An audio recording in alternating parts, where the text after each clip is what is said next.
The show is about to start. Reese on the radio. Turn it up. Turn it up low. Turn it up loud. It's like a dream come true. Turn on your radio. Reese is on the radio. Yo, let's get it. Due to the nature of this program, discretion does not exist. It's Reese on the radio. Right now on WTIC News Talk 1080.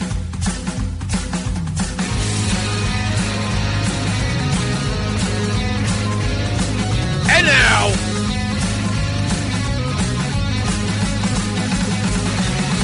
let's get it poppin'. Almost near the end of the week. Scallywags, nutmeggers, conversationalists, and the haters are in the building. It's WTIC News Talk 1080. I am your host, Reese on the radio. Thank you for joining us today.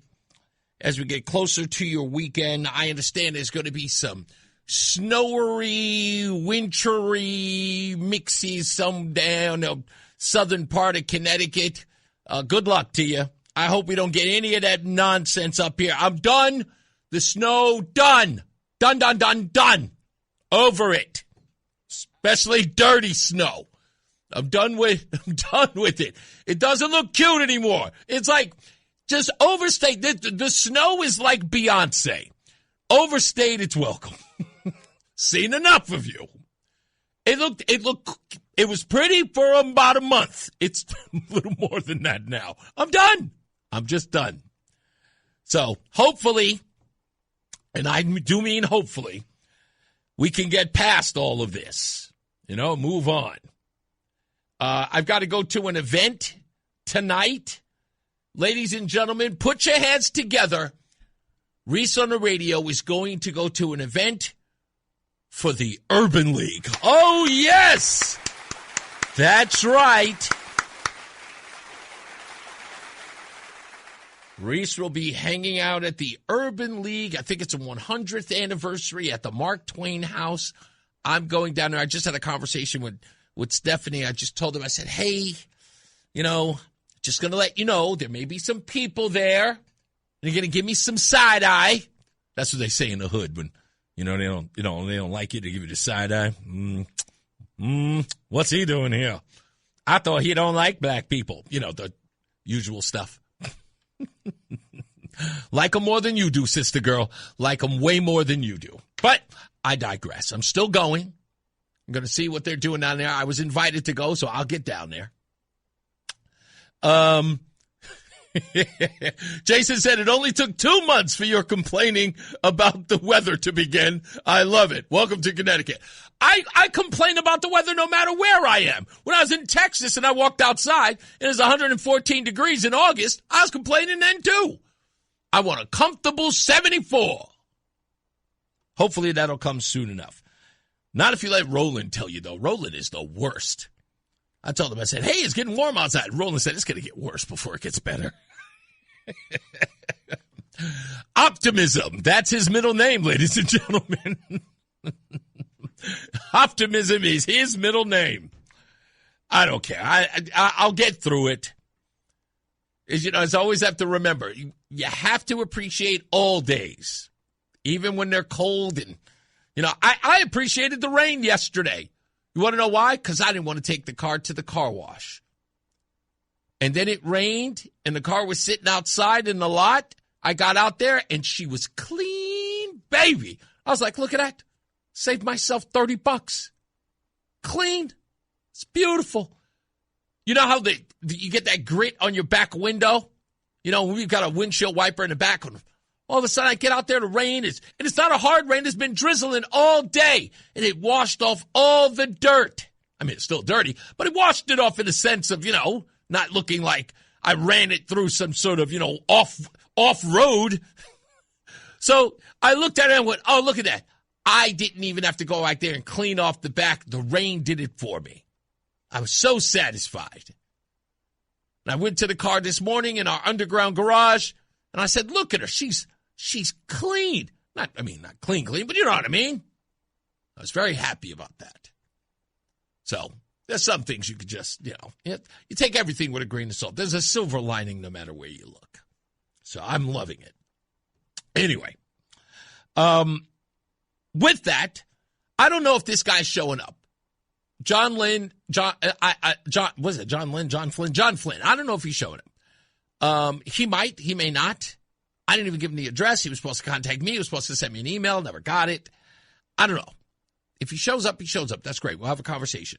Some people called me and were just like, hey, I just want to tell you this. I want to tell you that. It's like, okay, I appreciate all of you folks. I appreciate all of you. Okay, I'm going to have a conversation with the guy because my audience requested that I look into him and his case and what he's been doing and give him an opportunity to talk about it. Now, whether or not I agree or disagree with him, I'll give him the opportunity, as I've done with plenty of people. I'm not here to, side with anyone. I'm here to observe, have a conversation, learn. And then I make my assessment. So we'll do that. I know there are some people who swear by him. And there's some others who just go, I pause a little. Okay, can't please everybody. Took me 3 wives to figure it out. That's just how it goes, but we'll talk about that. Moving on. Speaking of John, I want to talk a little bit about this because this has been on my mind for a lot of time. This has been on my mind, I should say. And I never really talk about it, or I didn't get to talk about it because so many other things took place. And it is an election year, of course.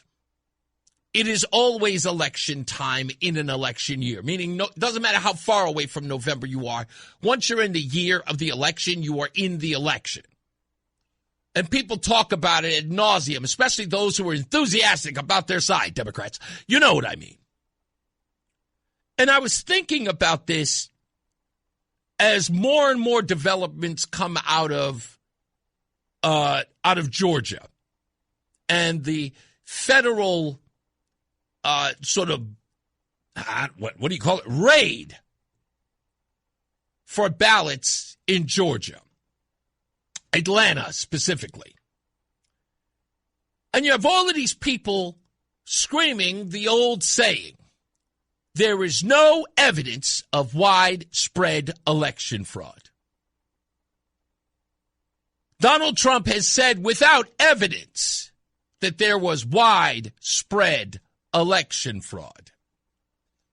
And for a long time, I have been trying to exactly articulate what was on my mind about this. And so today I said, you know what, you got to talk about that because if you don't, you're going to forget about it. And I said, you know what, I will. So I want everyone to hear me out, no matter what political stripe you're on. Just hear me out and take this into consideration. You can be mad. You can say, oh, it's a lie. Oh, that's fine. Okay, but I just want to take this into consideration. Let's talk about one man and one vote. There are people who really believe in that their vote counts. Those people have plenty of ideological bents. They are leftists, they are on the right, they are middle ground, and they show up to vote because they know and they believe their vote is important.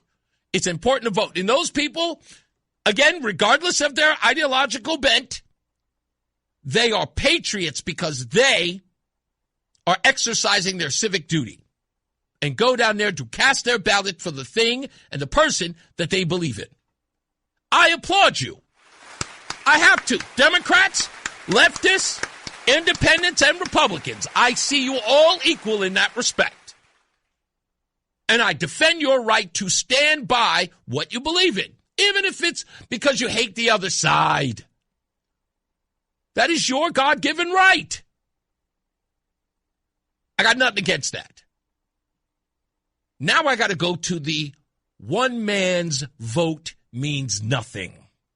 Because this is at the crux of the issue. How many people do you know in your walk of life who have said, yeah, man, I can vote, but my vote ain't going to change nothing. It's just one vote. It don't matter. The majority is going to vote for that person or this person. Or the person that says, all that stuff is rigged. They pick the person before we ever get out there and vote anyway. Or, the Electoral College, that don't mean nothing. It don't mean nothing for me to vote. The Electoral College is going to make the decision anyway. My vote don't count. You're right. In the grand scheme of things, you are just one vote. But it is your civic duty to do so. You should. Of course you should. You never know. Your vote could be the deciding factor if you think about it. But forget about what I think. I want to pay attention to those people. The people who say that their vote doesn't count. When you think about that, folks, think about how many people who don't show up to vote and couldn't care less about voting. But they do care about the election. They'll watch it. They'll watch the results come in. And they'll be at the end. See, I told you I was going to vote for that guy anyway. He was bound to lose. Or they vote for that guy who's like, yeah, but I knew he was going to lose. It didn't matter if my vote would come in. It wouldn't have changed anything anyway. It's just one vote. I totally hear you. I respect your gangster, as the kids like to say. And that point of view was really at the crux of why I wanted to talk about widespread voter fraud. You see, ladies and gentlemen, we have seen instances where people have gone to jail for committing the felony of voter fraud. Some of these people are caught with 5, 6, 7 ballots. That's not widespread, as many people in the left tell us. It's just 5, 6 votes.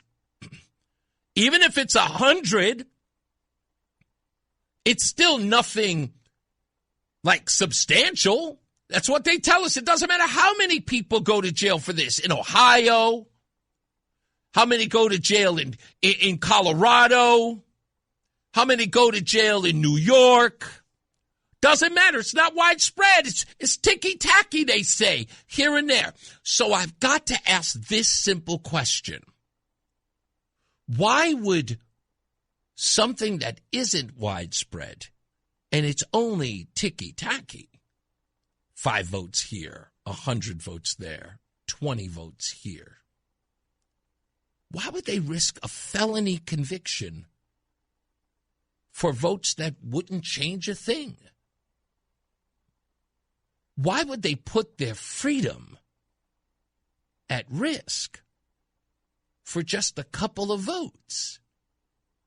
And why would they do it independently, on their own?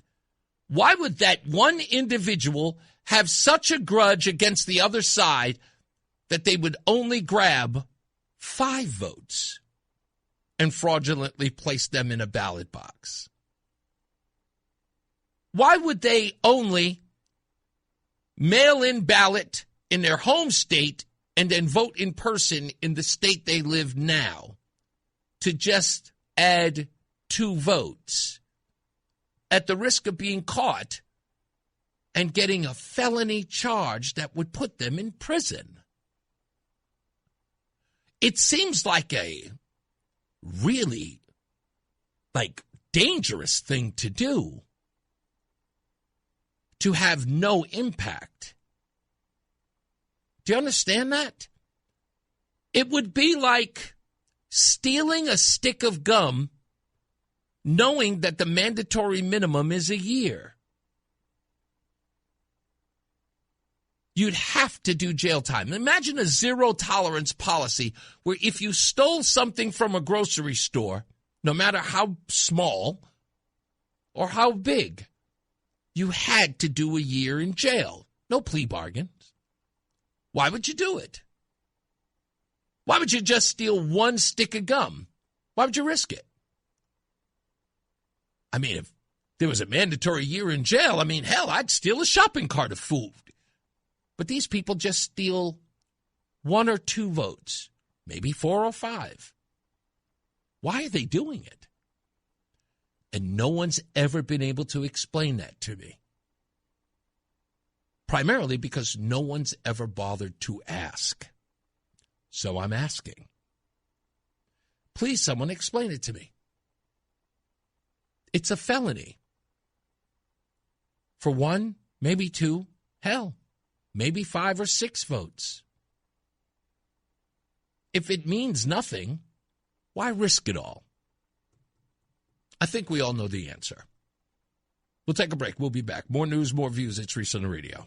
Fan of WTIC? Then do us a favor. Download the free Odyssey app and favorite WTIC. All right, we're back. Reese on the radio here on NewsTalk 1080 WTIC. I'm looking at X. Somebody's going to have to confirm this for me.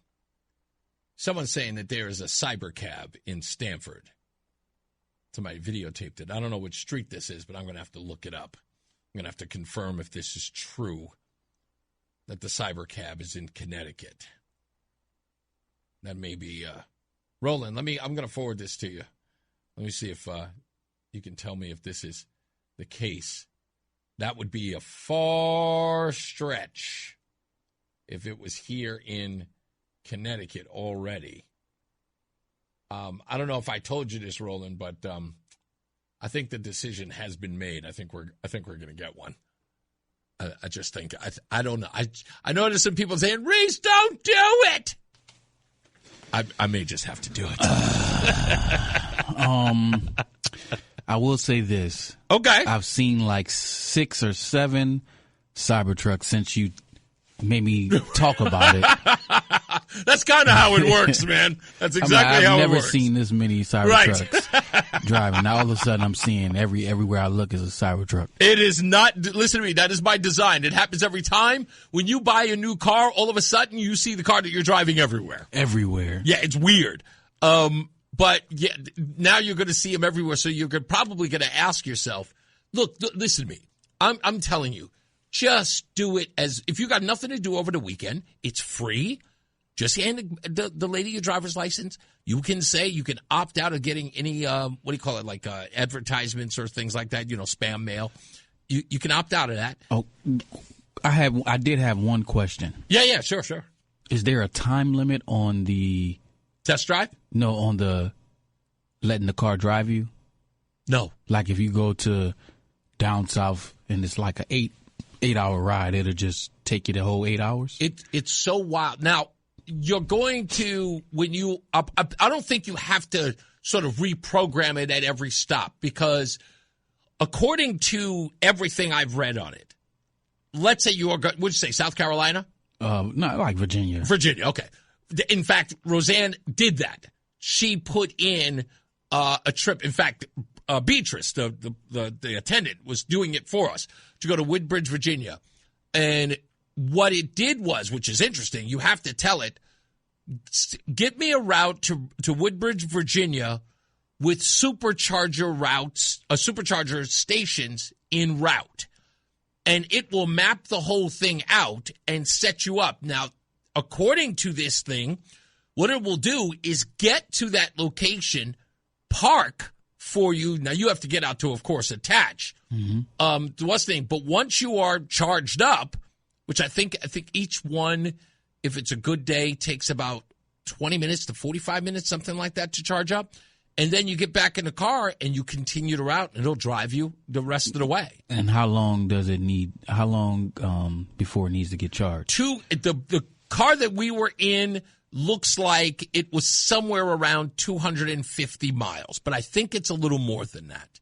At least when we were in there, it had been charged up to 250 miles. Okay. So that's the only part that you have to do. There are some physical things that you have to do, but I guess after you charge it, it'll just start driving on its own. And everyone I've seen it with, actually Tesla gives a really, really good breakdown of how many accidents have taken place in its vehicle since, and the crash rates are not awful. They are really, really, they're good stats. That's going to be the downside for you, isn't it? Yeah. The fact that listen, you don't use Grok, use the free Grok version. Just go to grok.com and ask that question. And, you can ask it, tell me what the crash ratio is on each of the vehicles, the one that you're interested in, per year, and it'll break it all down. Yeah, I'm also thinking about, when I go on bowling trips, I could just relax and get chauffeured up to. This one video I showed, I saw this guy. He was in a Y model driving in the rain with his wife and kids.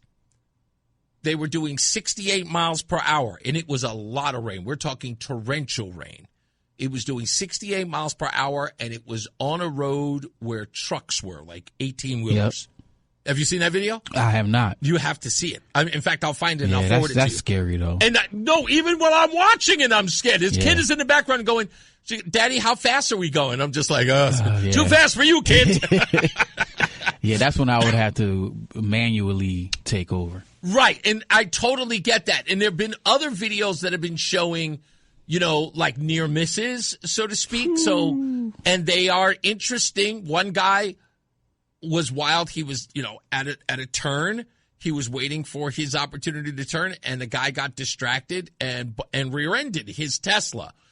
And the video on the Tesla caught the entire interaction, which bothers me. Let me explain why. If the car behind you is coming up to you and the car's not reacting to that, I have a little bit of a problem with that for one reason, is that the car's not reacting to vehicles coming towards you from the rear and doesn't scoot you up a little bit to get out of the way. But there may be a reason for that, and I'm going to look up why that is. In the sense of it may they're looking at sort of the danger ratio here, meaning if someone is coming up behind you and it looks like they're going to hit the car, I don't want to be, or the car doesn't have the artificial intelligence to move you forward without running the risk of you putting yourself in harm's way. Yeah. You know what I mean? Yeah. So it's I've got the computer may not be able to calculate both at the same time. Or it's just calculating what is the most the best option for you not to get hurt. Exactly. And that will probably be getting hit in the back compared to pushing you up and then somebody coming across. But I will tell you this, in an accident, having that capability, the 360 camera of everything that goes on, I couldn't see how, if an insurance claim or any of that, I don't see. But that also brings me back to iRobot. Will Smith was saved when he was trying to have the little girl baby be saved, and a robot looked at the situation and said, probabilities. The probability is you would be the best choice, and saved him instead of saving the kid. Yeah, and he hated that because of the human element, and it also didn't help that he was part robot either. Well, that didn't happen until, Yeah, but I totally get that scenario. It's whether or not, if the computer is deciding, there's no emotion involved. There's no its reasoning is computer. Yeah. It has no sentient decision making in that. But you know what? You have to ask yourself, is sentient decision making better than the assessment of AI? It depends, because you have all those stories where a mom lifts a car and saves her baby. Yeah, but and different things like that. True, but could you be running yourself? Because I'm saying sentient decision making could put more people at risk. I get your point, though. You're saying that that decision should be left to the sentient being.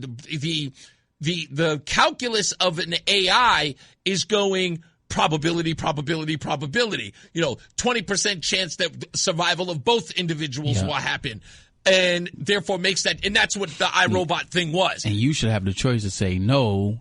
Yeah, that's a lower probability, but I still want you to do it. Yeah, that's interesting. I would just tell the robot, "I got me, save the girl." And I'll figure it out on my own. Zap says the car is also recording you, so it knows if your hands aren't on the wheel, if you are on the phone. That's a good point. You're absolutely right on that one. Yeah, and that's the other thing.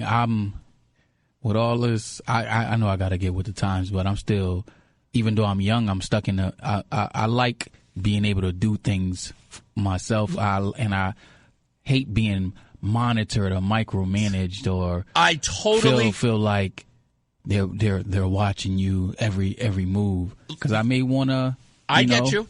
Listen, Roland, walk the line a little bit. That instinct should not be frowned upon, even by you. Let me tell you why. This is the absolute truth, and why I feel you on this.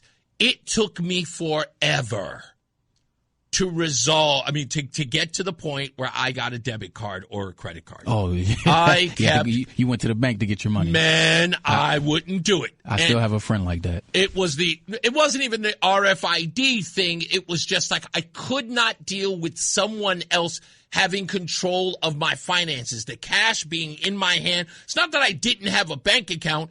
It was I didn't like the card dictating, or someone having the possibility to say, I'm going to cut off your card. Let me give you a perfect example. Oh, yeah. When I went to Tampa, Florida with Mary, my ex-wife, we went to Tampa, Florida, and our bank account was working fine, and I went to the check cashing place because her cousin had paid for our Busch Garden tickets, and when I went to go get cash to pay her back, I get in, I can't use my ATM card.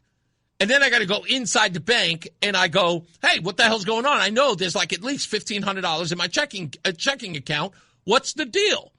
The woman says, well, we found some irregular activity on your bank. And I went, what do you mean irregular activity? She goes, where do you live? And I go, Virginia. She goes, you're in Tampa. And I went, yeah. I was like, but usually somebody will call and contact us and let us know that our card's been, that there's a... Or ask you, are you in Tampa, Florida? Yeah. And so they go, sir, we called you twice. And I went, no, you didn't. I looked at my phone. I didn't. And I said, what number did you call? Sure enough, the ex-wife's. They call her phone.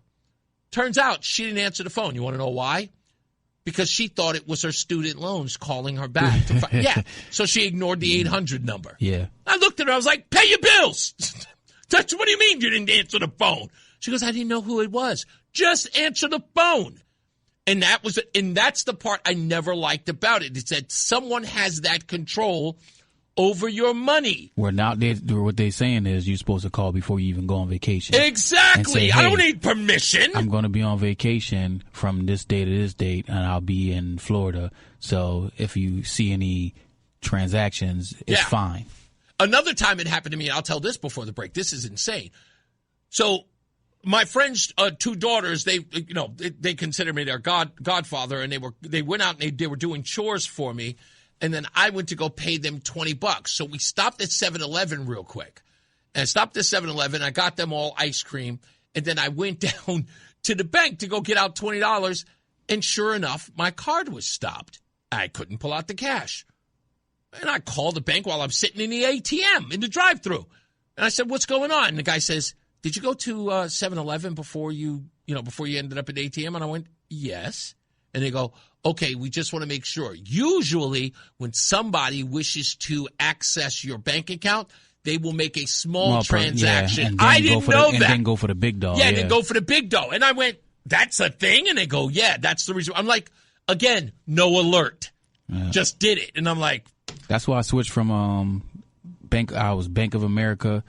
And I switched from there to just a credit union because it got changed. I mean, I got my credit. Somebody used my card in California, and I'm over here. So two different occasions, I had to go through that whole 90-day process and trying to get my money back. And I said, you know what? I'm done. I'm going to credit union. I got to tell you something. It's so wild. You said you left Bank of America. That's exactly the bank it was. To me. Yeah, that's exactly maybe who it's it was. just them. Maybe it is. Maybe it is. We'll take a break. We'll come back. More news, more views. We'll take some phone calls early today. It's Reese on the radio. It's Reese on the radio on NewsTalk 1080 WTIC. I'll get to some of the stuff I need to get into today. We got abortion news that we need to talk about because yesterday we talked about the numbers of children that are being born in the state. These numbers that I found are really, really daunting. That contrast why the growing or the declining number of babies being born in the state versus how many are being aborted. What's also daunting is the race makeup of the babies that are aborted. And boy, the fact that nobody is talking about this is crazy. This number that I found out today is mind-boggling. I was just, whoa. Like, and everybody knows that I'm pro-life. That's obviously not an issue, right? Nobody's like, is he? No, I'm pro-life. But when I look at the abortion numbers in the state of Connecticut, I'm telling you, these numbers, you're going to be freaking out. Freaking out when I tell you. Because I believe that something wicked this way comes. And it is not going to be pretty. I'll get to that in a second. Let me read your comments in the chat room. I want to start with the earlier than the later. Zap says the car also will be recording you. Oh, I read that one. And your hands off the wheel. He said, I have a friend that was T-boned at an intersection, and the insurance company looked at the tape and cleared him of all charges, seeing that he wasn't distracted, and the guy ran the light. And again, that's an important thing. I don't think that anybody should get a self-driving car and then continue with the lifestyle of, being on your phone and doing other stuff and, doing homework. No, that's ridiculous. I don't believe that at all. What I'm saying is that you have to adapt to the fact that you are driving a self-driving car, and you're going to have to be diligent as well. This cyber cab is interesting because it does not have a steering wheel, and it is all self-driving. I'm hoping that the personal models, like the ones that are going to Uber and Lyft and rideshare companies, those will be autonomous and there'll be no steering wheel. I'm hoping that they rethink the personal ones that people drive and make those with steering wheels. They have to be, just in my view. But, who knows? Chris was talking about voting, and he says, Reese, the process of voting is supposed to be an individual decision. It is an individual decision. Not supposed to be. It is. It is meant to be respected and everyone to find their moral compass. Yep, I think I sort of expressed that. In our lifetime, we being the same ages, they have given what they call equal rights to all walks of life. Okay, I think that we're saying the same things here. And to give those equal rights, they had to stop the runners in the front of the pack to allow the slower runners to catch up. So at face value, they think that they are worthy of a Nobel Peace Prize. I'm not sure what this is about. You and I know the reality is that our government, prevent the faster runners from enjoying the bodies that they nurtured to their best level of fitness, all in the name of equal rights. At the end of the day, you still have fat. Okay, last bottom feeders that will never be able to help themselves. And while we pay these fools, they could never do the job they wanted through the election process. So instead, they're trying to help us, the taxpaying citizens. They figure out how to line their pockets. There's a lot going on in this point, Chris. Perhaps in the future, maybe not write a full paragraph. I'm sort of missing this. I don't know. Maybe I missed the point. Forgive me if I did. Also, before we go to the top of the hour news with John Silva, I find it interesting that there's no outrage from the African-American community that Democrats and public figures are supporting Tarikio, is his name, over Jasmine Crockett. And she is literally being pushed aside, unless, of course, no one ever liked her. I've been investigating that. We'll talk about that in a little bit, so stand by. And again, I'm reading people's comments here.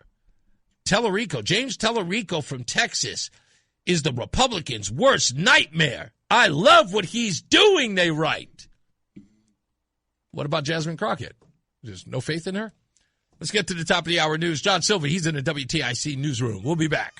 Reese on the radio, making sense of the news. Yeah, even when it makes no sense at all. Now on WTIC, News Talk 1080. Yeah, Colbert is on his way out. I watched that whole nonsense going on with Tellerico and Jasmine Crockett. We're back, Reese on the radio.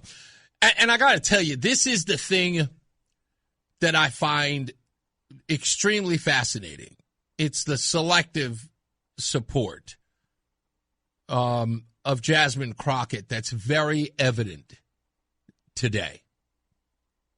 And the marching orders that certain people take from the elites, and they don't think anyone noticed.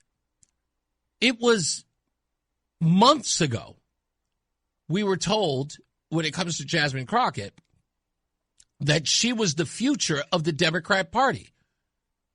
Many people said that they had hoped for a Kamala Crockett ticket. It was going to be Kamala Harris, Jasmine Crockett. Boy, would that shake them up on the Democrat Party, wouldn't it? They told us that. They were incredibly excited about that. And I was like, really? No, they're not. There's no way that's true. But they tried to tell us. I mean, they really did. And now I'm looking at this poor young lady, like a party that they wouldn't tell her to be quiet. Now think about this, folks. She was saying everything under the sun.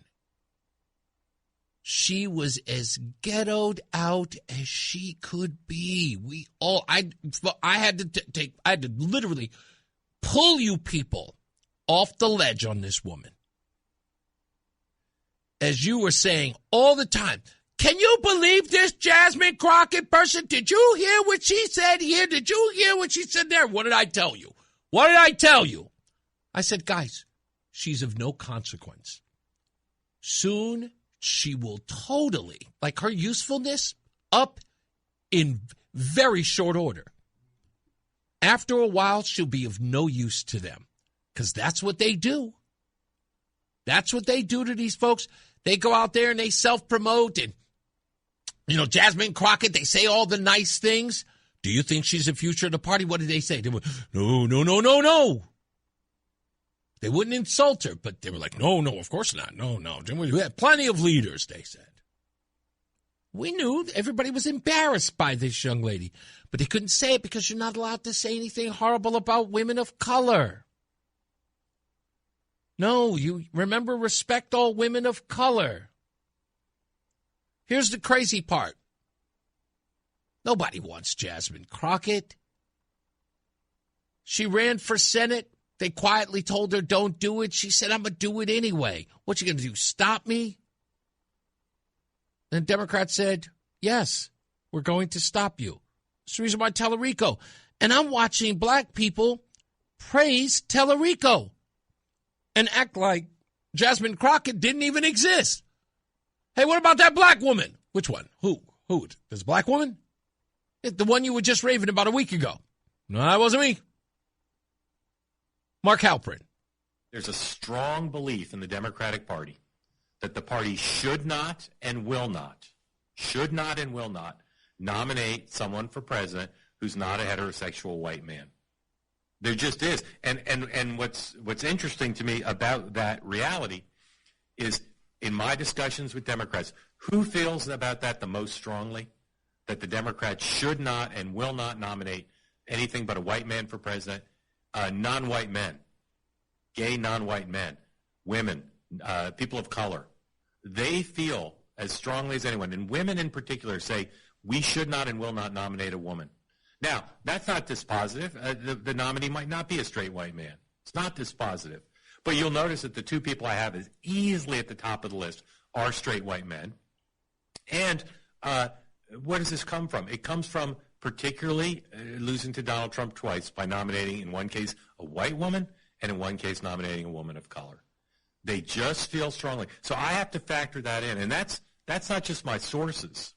That's also amongst grassroots and the donor community. They just feel strongly about it. So you got to factor that in if you're predicting or analyzing, I should say, not a prediction. If you're analyzing where the field stands, you got to factor in that there's a certain strategic imperative for many in the party. Don't nominate a gay person, a person of color, or one. Listen, the party of inclusivity, not in the politics. Nope. You better get that white man out there. Get that white man to represent us. It's happening in Texas. Jasmine Crockett's sister girl going out there dancing to Kendrick Lamar and Beyonce, speaking all ghettified. Yes and no and we ain't picking cotton no more. I don't need Trump supporters in Texas. We gonna win this, girl. Let me tell you the tea, girl. We got a racist in the White House, girl. Quietly, the white man in the Democrat Party says, how do we stop her? Get a white man. What about the black constituents? Don't worry, we'll control them. We'll tell them that Kamala Harris's poll numbers are not very favorable. But this white guy, he's guaranteed to win, and we'll tell him that he's against Trump. They'll like that. They like anybody who's against Trump. We'll fudge up some numbers, and we'll give it to them. They'll abandon her in a hot minute. And sure enough, they are. Come on. What happened? Jasmine Crockett, Stephen Colbert on a Late Show was just told by his lawyers, hey, this close to election, you may have to abide by equal time rules. Tellerico has an opponent. It is Jasmine Crockett. You may have to give her equal time. They think it's fair because technically it'd be a violation if you don't. And Stephen Colbert said, nah. What am I going to have her on for? Why did he choose not to? He could have just done it. Could have done Tellerico, then put on Jasmine Crockett. Unless maybe somebody put in a word. Listen, Stephen, yes, I understand. Don't worry. Listen, I know. Listen, just blame it on Trump. We just don't want to give Jasmine that kind of platform. So say it's Trump's fault. Don't air anything. We'll put it online, and then we'll fundraise off of it. Yes. Why isn't Stephen Colbert just... He could have just done that. Jasmine Crockett had to go on the air on Jen Psaki's show and actually stand up for the FCC. Way to go, Jasmine! After everyone ran around saying that Donald Trump had censored the Late Show with Stephen Colbert, what did Jasmine Crockett do? She came out and she says, no, they railroaded me. Stephen Colbert did not want to put me on. They were told that they had to give equal time. They chose not to. And nobody has got the guts to ask why. Not one person that says, man, really? The black woman? The woman who has done everything we've asked her to do to go up against this administration, to go after Republicans and oversight hearings? The woman who has gone to war with Marjorie Taylor Greene and Nancy Mace? The woman has gone after everybody. She has literally made a fool of herself, BET style, for us, and we are literally dumping her. Oh, baby, I can't thank you enough, Democrats.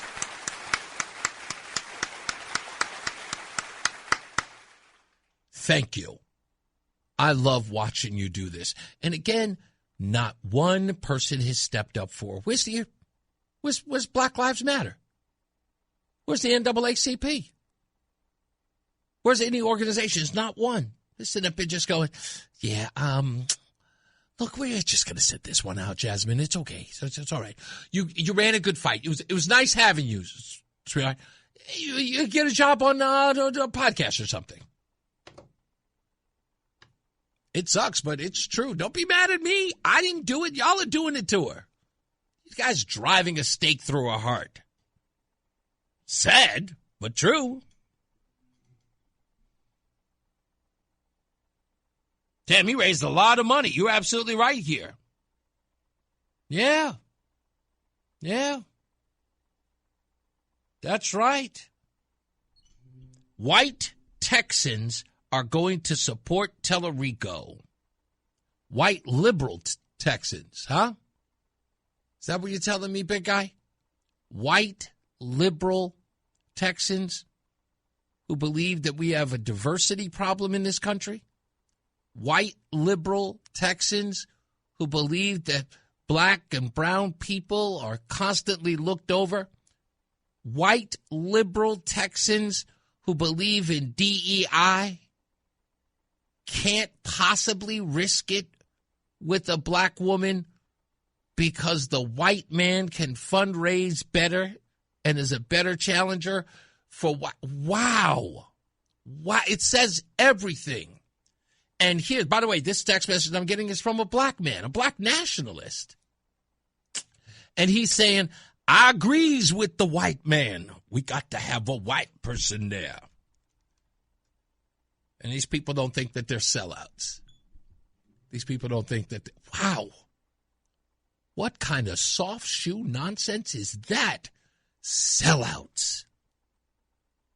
It's always the same. Damn. And now they're telling me, I agrees with that white man. That white man knows.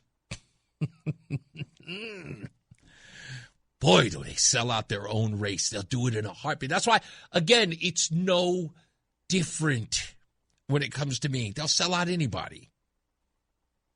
They're always doing it for the whitey, because deep down, they all wants to be white. Sorry, I'm going back into it. I don't want to do that. That's mean. I try not to be that mean. I got to change the whole format now. I had a whole thing that I was going to go into about abortions. I got to do that in the next break. I'm sorry. But I think it's horrible what's being done to Jasmine Crockett. I think it's awful. I was going to stand there and watch that woman lose in a landslide. Now I have a contentious Senate race happening in Texas because they're going with the white guy. Now I got to worry. There's going to be a landslide with Sister Girl. And somebody got the memo. What's going to happen? Can you imagine that? I mean, I want you to think about this, folks. You're working at a job. You get hired primarily because you're a firebrand at the job. You've been working there for a couple of years, and boy, are you getting PR for the company.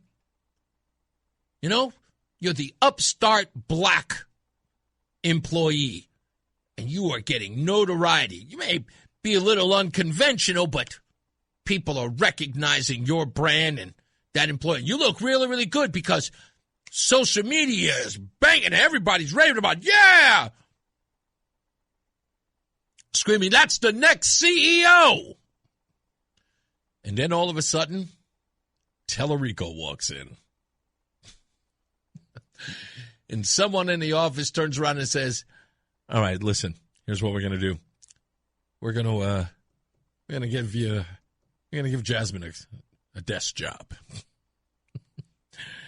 Yeah, sit her down for a little while. Yeah, let's give this new guy let's give him a new run. Yeah, and we'll put him on all the MS Now Black shows. Yeah. Nobody will notice. Don't worry about it. Listen, we've got the black vote. Listen, in the pocket, they'll do whatever we tell them. Are you sure, boss? Listen, if we tell him that Tellerico's the guy, funnel him some cash, make him look really, really good, polish him up, they'll abandon Jasmine Crockett in a heartbeat. It's what they do.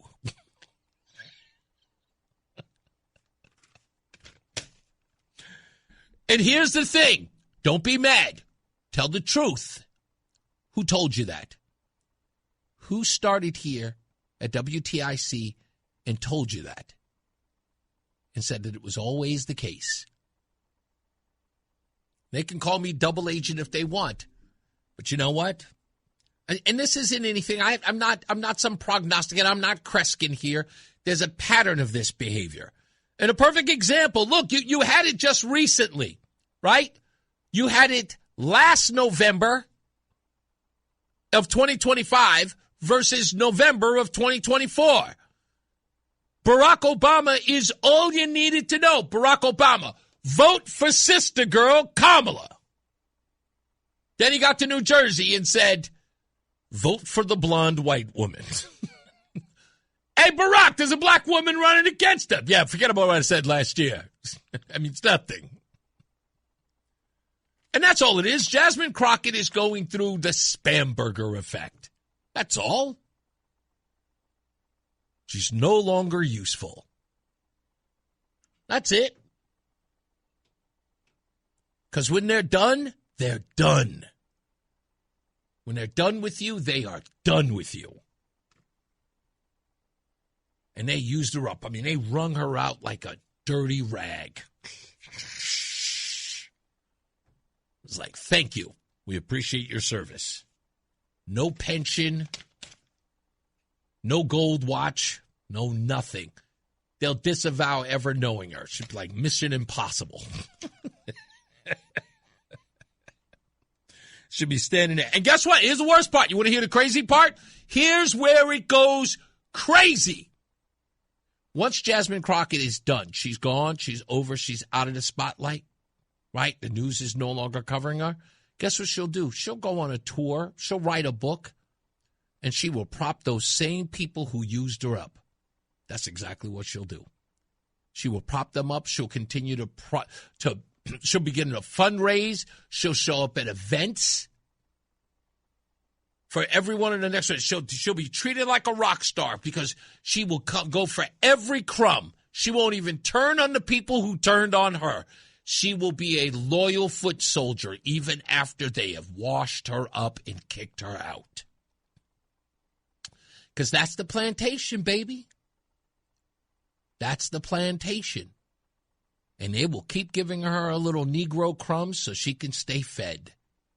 And she will take them kindly. She'll never be able to think on her own because she's bought and paid for. We thank you for your service and all the laughs, Jasmine. It's been fantastic. Lord knows I had fun. I'm sorry to see you go. Kinda. We got to go. When we come back, birth rates versus abortion rates. The numbers that I gave you yesterday will now be compared to the abortion rates in the state, and the number will astound you when we return. Stand by. It's Reese on the radio on WTIC News Talk 1080. Listen to WTIC News Talk 1080 on the free Odyssey app. Download and like WTIC today for alerts on special programming. So if you were listening to the show yesterday, I was going over a whole bunch of numbers as far as like the population is concerned. And, of course, birth rates, like how many babies the state's having year after year. And the number has been going down. In fact, the only year during Lamont's tenure was, of course, during a pandemic. But that was across the board. The nation saw a baby boom during that time. The state saw 11,000 plus babies in 2021.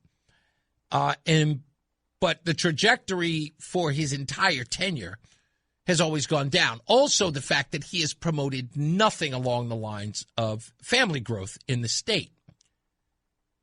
And so I got to thinking yesterday and this morning, I wonder what the numbers look like in opposition to that. In essence, if the state, because of what Lamont was promoting, which was, hey, remember, after the ending of Roe v. Wade, come to Connecticut and abort your babies. That's what he was saying to business leaders. And I was like, with that kind of promotion from the governor, I wonder if it had any impact. Turns out it did. And I compared them to Malloy. Both Democrats. And I wanted to look at what the numbers were. So here they are. Forgive me, I know numbers suck. on radio, but I'm going to try to be as forthcoming as I possibly can, in the sense of you'll be able to understand them clearly. So in 2012 and 2013, during Malloy's tenure, we were seeing 11,000, in fact, just short of 12,000 abortions in the state. It was 10,500 in 2013, so it went down. Stayed about the same in 2014. Then in 2015, 2016, 2017, 2018, and even in 2019, which is technically early Lamont transition, the numbers were going down. They got out of the 10s and went down to 9. 9938, 9902, back up 9584, 9294. That is a considerable trend going down in abortions during the tenure. Then we get to Lamont. Again, remember, 2019 is 9202. 2020, we have the pandemic dip, but just to 9115. So 9,200 to 9,100. And then 2021, all the way back up to 10,146. 22, we got 11,121. In 23, 12,445. In 2024, 13,340. He exceeded the highest numbers of Malloy's tenure. Exceeded. The number just kept going up.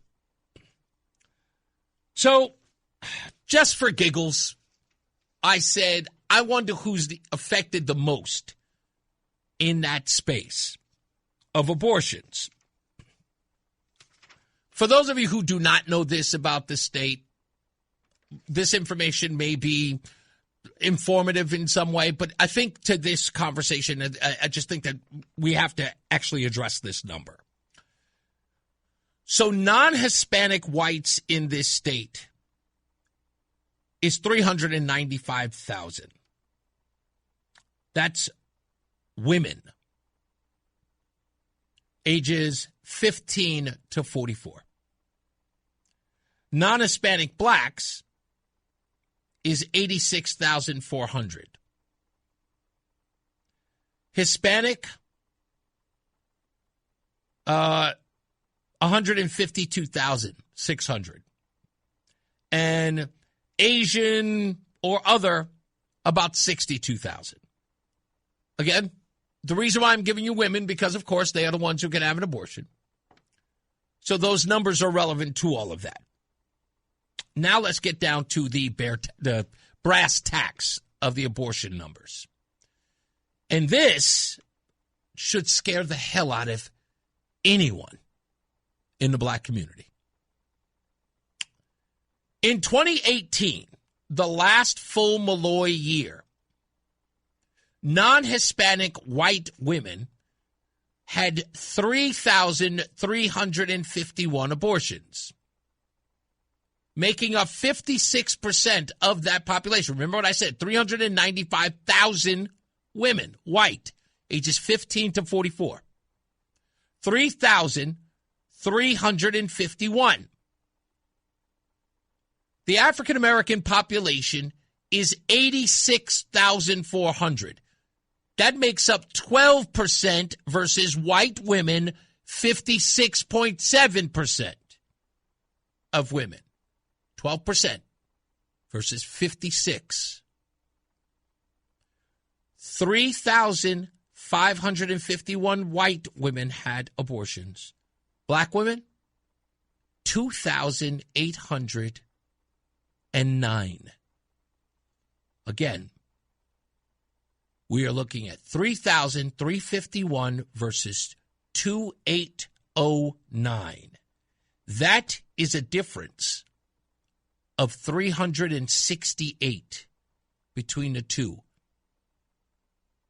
A population that outnumbers them, 56 to 12. That is an alarming rate. Now, it's not about, does it matter, Reese, that it's white versus black? This is how you go extinct, ladies and gentlemen. What's the one thing that we say about the state of Connecticut? It is an older state. And you don't have young people moving in, especially if they are, one, minority, two, if they're poor, and if they're working poor. They either end up leaving, which they are leaving in droves, and have a growing Hispanic community. At this rate, where you can actually measure, like you can actually match up to the largest population in abortion numbers, and your population is infinitesimal compared to that population. Again, 56% versus 12.4%. And you are matching them in abortion numbers. That is insane. 2019. White women, again, same numbers. These are daunting.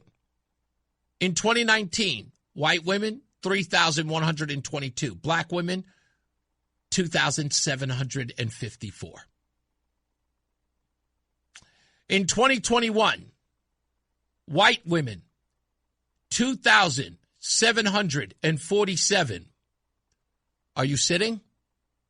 Sit down. Black women, 3,252. Do we understand each other? 12.4% of the population of women in the state had more abortions than the largest population in the state. Do you understand that? 12.4% versus 56.7% of a population. White women in 2021 had 2,747 abortions. Black women had 3,252. That is an alarming number. We don't really have the exact numbers for 22 and 24. The CDC has not given those numbers yet. We have to FOIA request them in order to get it. I'm not kidding. We have to FOIA request the CDC to get the numbers for 2022 to 2024. I can only assume the reason why is because that number is probably scarier. Non-Hispanic white abortions fell 12% from 2019 to 2021. Non-Hispanic blacks rose 18%. Now, do you remember? I remember this. But do you remember when everybody said the reason why we got rid of Roe v. Wade was because they were so concerned about white babies being aborted? Remember that? And guess what? There, for some odd reason, has appeared to be a boom of black folks having abortions. I thought the whole problem was that black people were having babies every which way but loose. It turns out, for some odd reason, they were running to an abortion clinic. It was like going to the mall, apparently. And in the state of Connecticut, with those kind of population numbers, hell, 20 years, we can see that number go under 10%.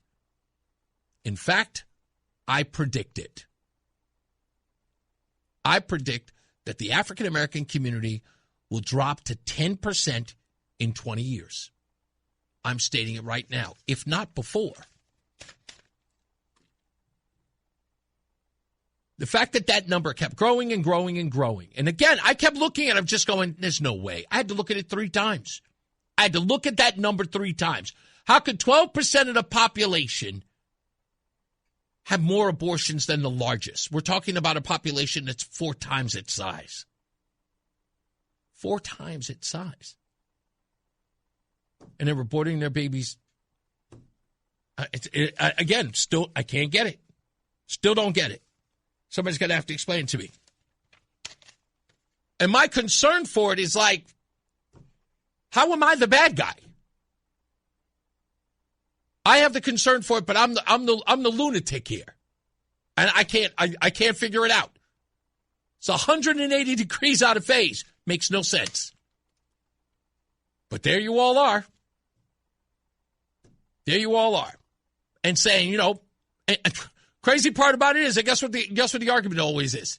Oh, the white folks do it. Yeah, what are you beating them for?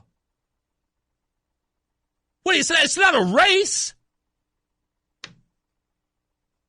It's insane. We got to take a break. We'll come back. More news, more views. It's Reese on the radio on News Talk 1080 WTIC. All right, let me get to the phones real quick. I want to take a few before I go to break. Let's go with Gerald, who's calling in from Hartford. How are you, sir? Good afternoon, Reese. What's up? Yeah, I would have to say, you know, you might be right about, you know, black Americans overall, but the black population, say in Africa, it's actually booming. And so I don't think you have too much there to worry about if you're worried about, you know, black births. Are you saying that because they're black births in Africa, that in essence those folks will end up in the United States, so the black population will in essence sort of flourish back in the United States? Well, what I'm saying is if you're concerned about just, you know, race, you have nothing to worry about. If you're concerned about black Americans, well, that's a different story, yeah. Yes, I'm concerned about the African-American race in the country because what I believe, and this is an interesting part about all of this, right? So when you hear people talking about diversity or inclusion or about a seat at the table, when you see that there is an active effort within the community, and this is of their own doing, right? I'm not saying there's some sort of ominous figure out there that's destroying black families or killing their babies or creating chaos in the streets. What I'm saying is that there is no concerted effort in the black community to stop poisoning the well of their own population. And that is through abortion, through crime, through murder. The murder rates in the African-American community are obnoxious. The fact that the abortion rates are getting so high within the African community and it's such a small population is obnoxious. And the point is that there's no focus on it while they keep screaming about how important it is for us to be in the conversation or have a seat at the table. They're diminishing their ranks. No, I mean, there's nothing there I can't disagree with you on. Well, thank you. I would just say that, you know, what you're worried about right now with the black American population is probably what the case will be for the white American population. I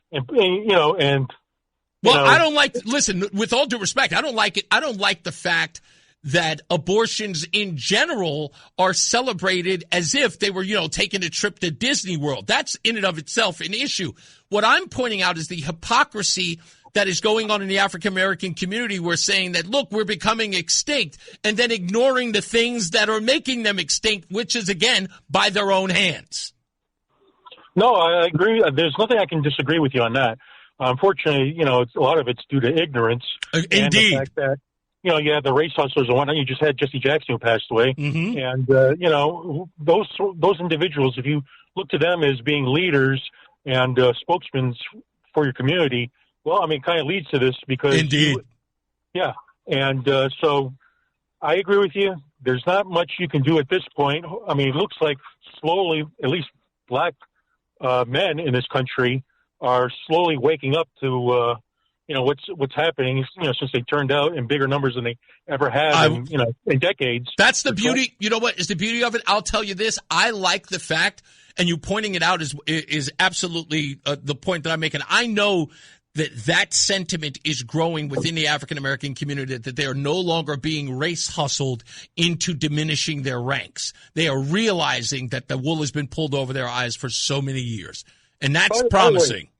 By the way, do you ever are you familiar with Jason Whitlock? Yes, of course.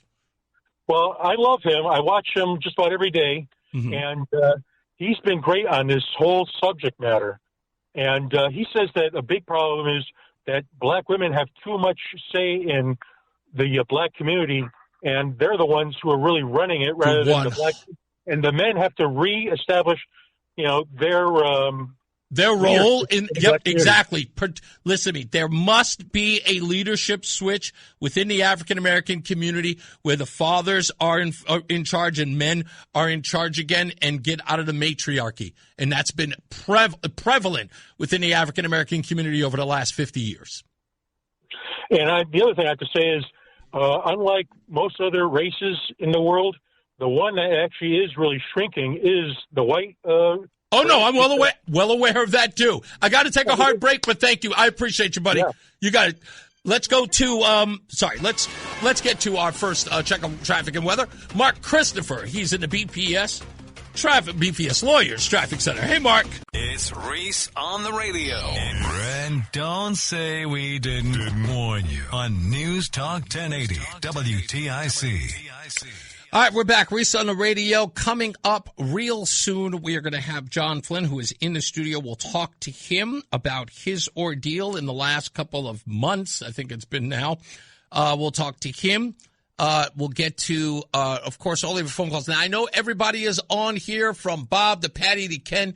If you guys can wait, stick around there, because I've got a guest and I want to talk to him, and I've got so much stuff to get into, and I may have to get to you folks later. I would more or less tell you to come back and try again within the next half an hour or so.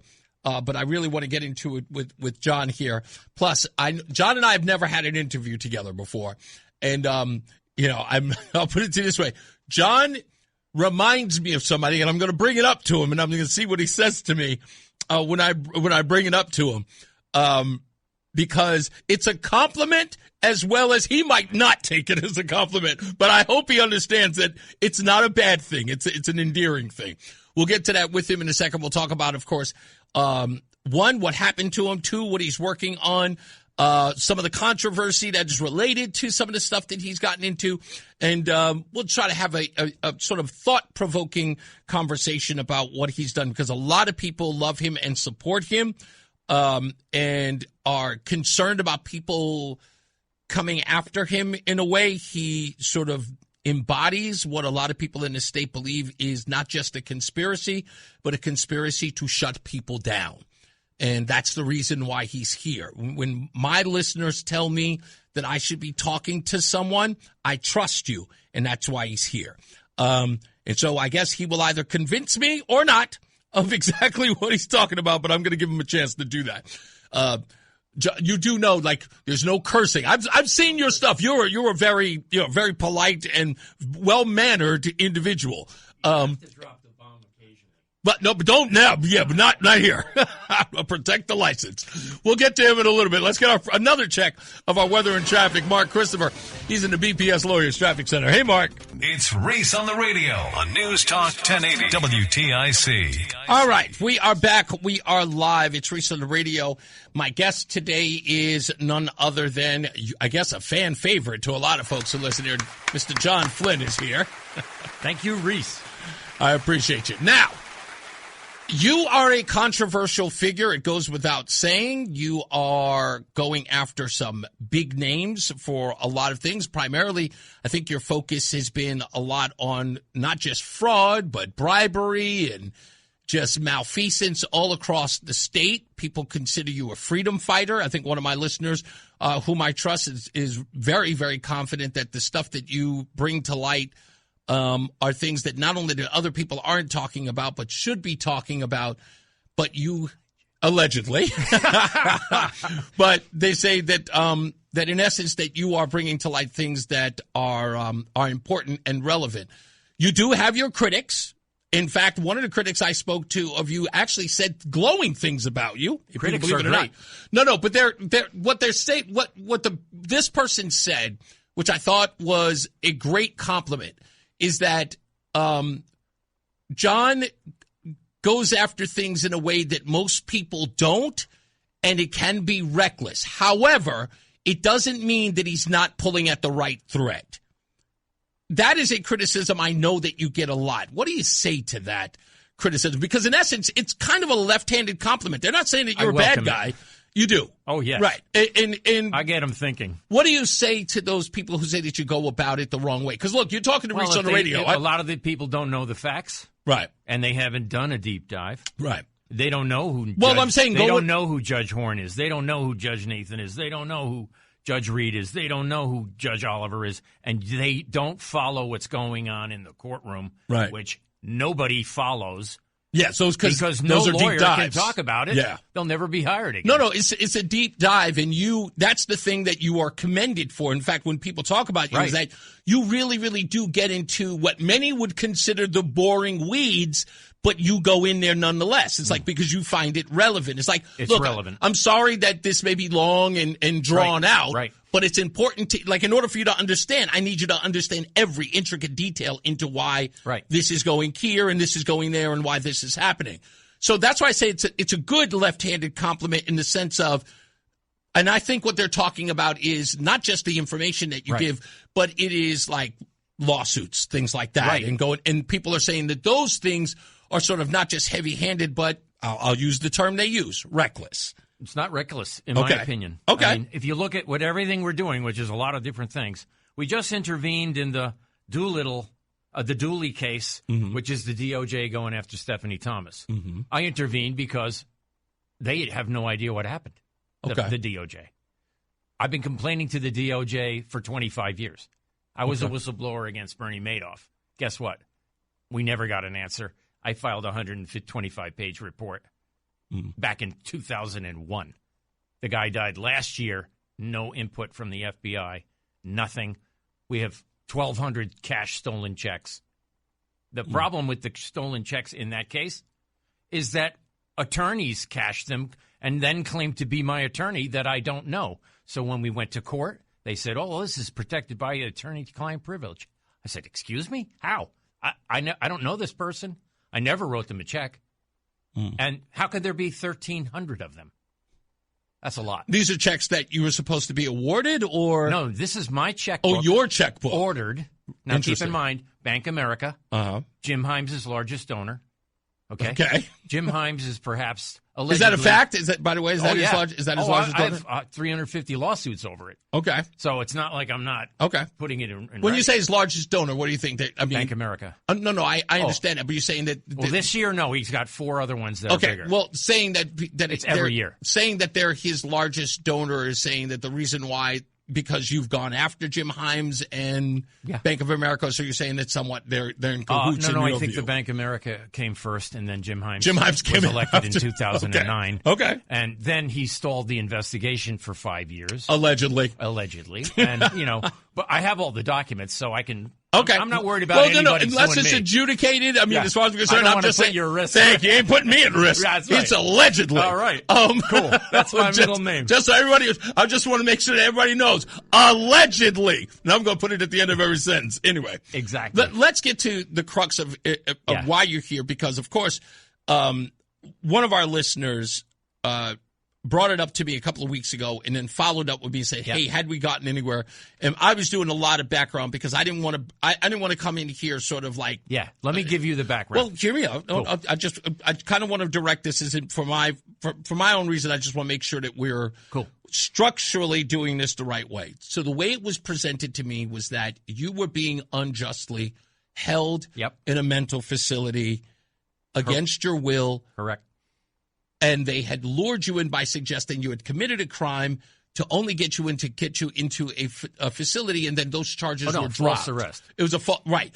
That they said I threatened to blow up the Bridgeport court. Okay, yes, I heard about that. That's D.A. Hallstrom. Right. So he should be in jail. So they said that because of this threat, that this, at least the way that was one of them. There's many. Right. The way that the first threat was that I threatened Judge White, who I've never contacted ever, never spoken to him, never emailed him, never called him, nothing. Right.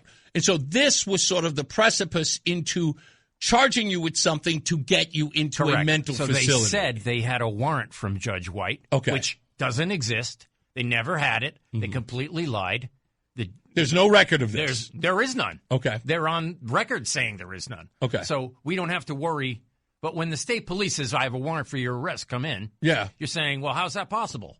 What's the charge? Right. Now, did you criminal trespass? I never criminally trespassed anywhere. So my understanding is that when they grabbed you, where were you? I was in court. Right, you were in court. I had a court order to be in court. Okay. So I went to court on 12/1/2023. That's correct. Okay. I went in the metal detector. Mm-hmm. I stood under the camera, knowing where the camera was. Right. And then I got assaulted and robbed. And they stole my bag. I had a witness. Okay, I have a witness. Are you talking about the people who were X-raying you at the? No. I'm talking about the chief marshal gave instruction to a guy named Gonzalez, who's the chief marshal in Bridgeport. Okay. Judicial marshal. Did you hear those instructions? Or are you alleging? No. those instructions? I talked to everybody all the time. Okay. What happened was you have a right to have a phone as long as it's not on.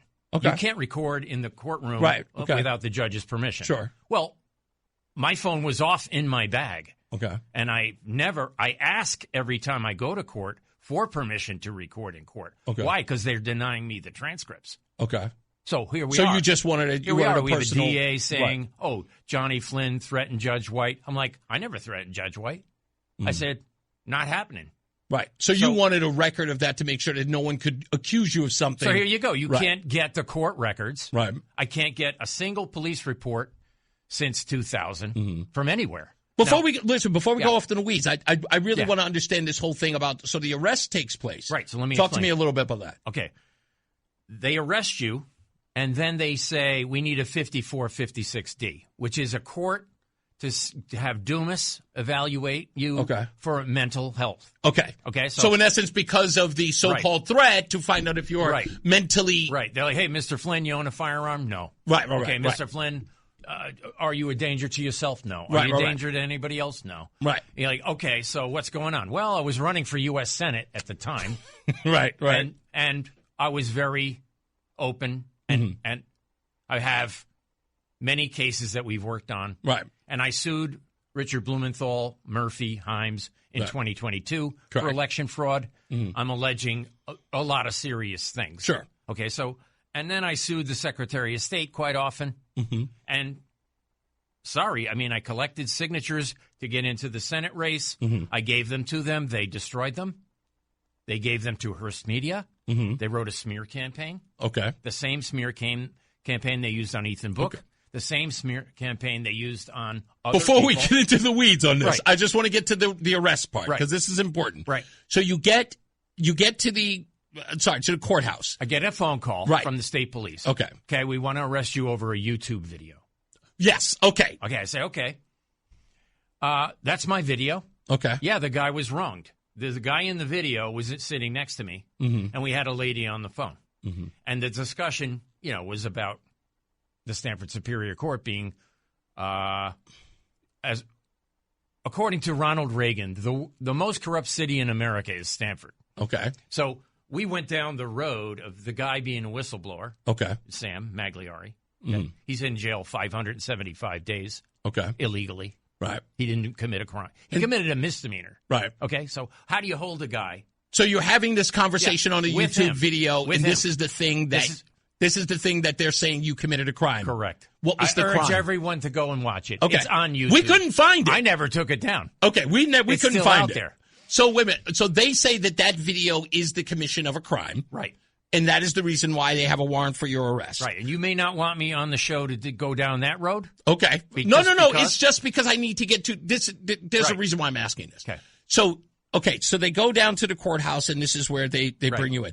Now, apparently, we went to go look this up. We were having a hard time finding this, but again, you're being charged with a crime. You're arrested. Right. You were taken to, I'm assuming, a holding cell of some sort. The basement. Okay. How does this end up in a mental facility? Then they took me to Bridgeport Correctional. Okay. Put me in a cell. Okay. Okay. I'm diabetic. Okay. So first I was denied medical insulin, treatment. Yeah, insulin for 50 days. Wow. Which is that's dangerous. Type 1. Isn't it? I'm type 1. Okay. So when they tested me at Whiting, which is where they sent me, my A1C was 11.9, which is the highest recorded number in history. Yeah. So here we go. They denied me basic constitutional care. medical care. Yeah. By the way, I don't have a single record from my 149-day incarceration at Whiting where they gave me Zyprexa. Now, do you know what Zyprexa is? Any idea? No familiar. Okay. It's called the diabetic killer. Oh. So when they took me off insulin or regulated it, and then they gave me what's called the diabetic killer. There's a book called The Zyprexa Papers. You should read it. Eli Lilly lost a $1.4 billion lawsuit. 17 states outlawed Zyprexa, but Connecticut uses it. Okay. So now it's Allegedly. not for diabetics. No, it's wide open. You can, okay. There's well, cases. Okay, so they take this criminal charge right to then take you into a Dumas right. for the 5456D, which is common. Right. So what happens is if you plead not guilty in the state of Connecticut, they don't want to go to trial. They would prefer you be mentally evaluated. Okay, right. So let's that you're talk about incompetent to go to court. Okay. So if you're self-litigant, you're pro se. Yeah. They don't want a case because what they want you to agree to is that you are schizophrenic. How do they do that? That's what they did. What happens is they said, Mr. Flynn, you never ran for U.S. Senate. Why are you maintaining that you ran for U.S. Senate? I said, I ran twice, not once. Oh, really? Yeah, I got 57,962 signatures to get on the ballot the first time.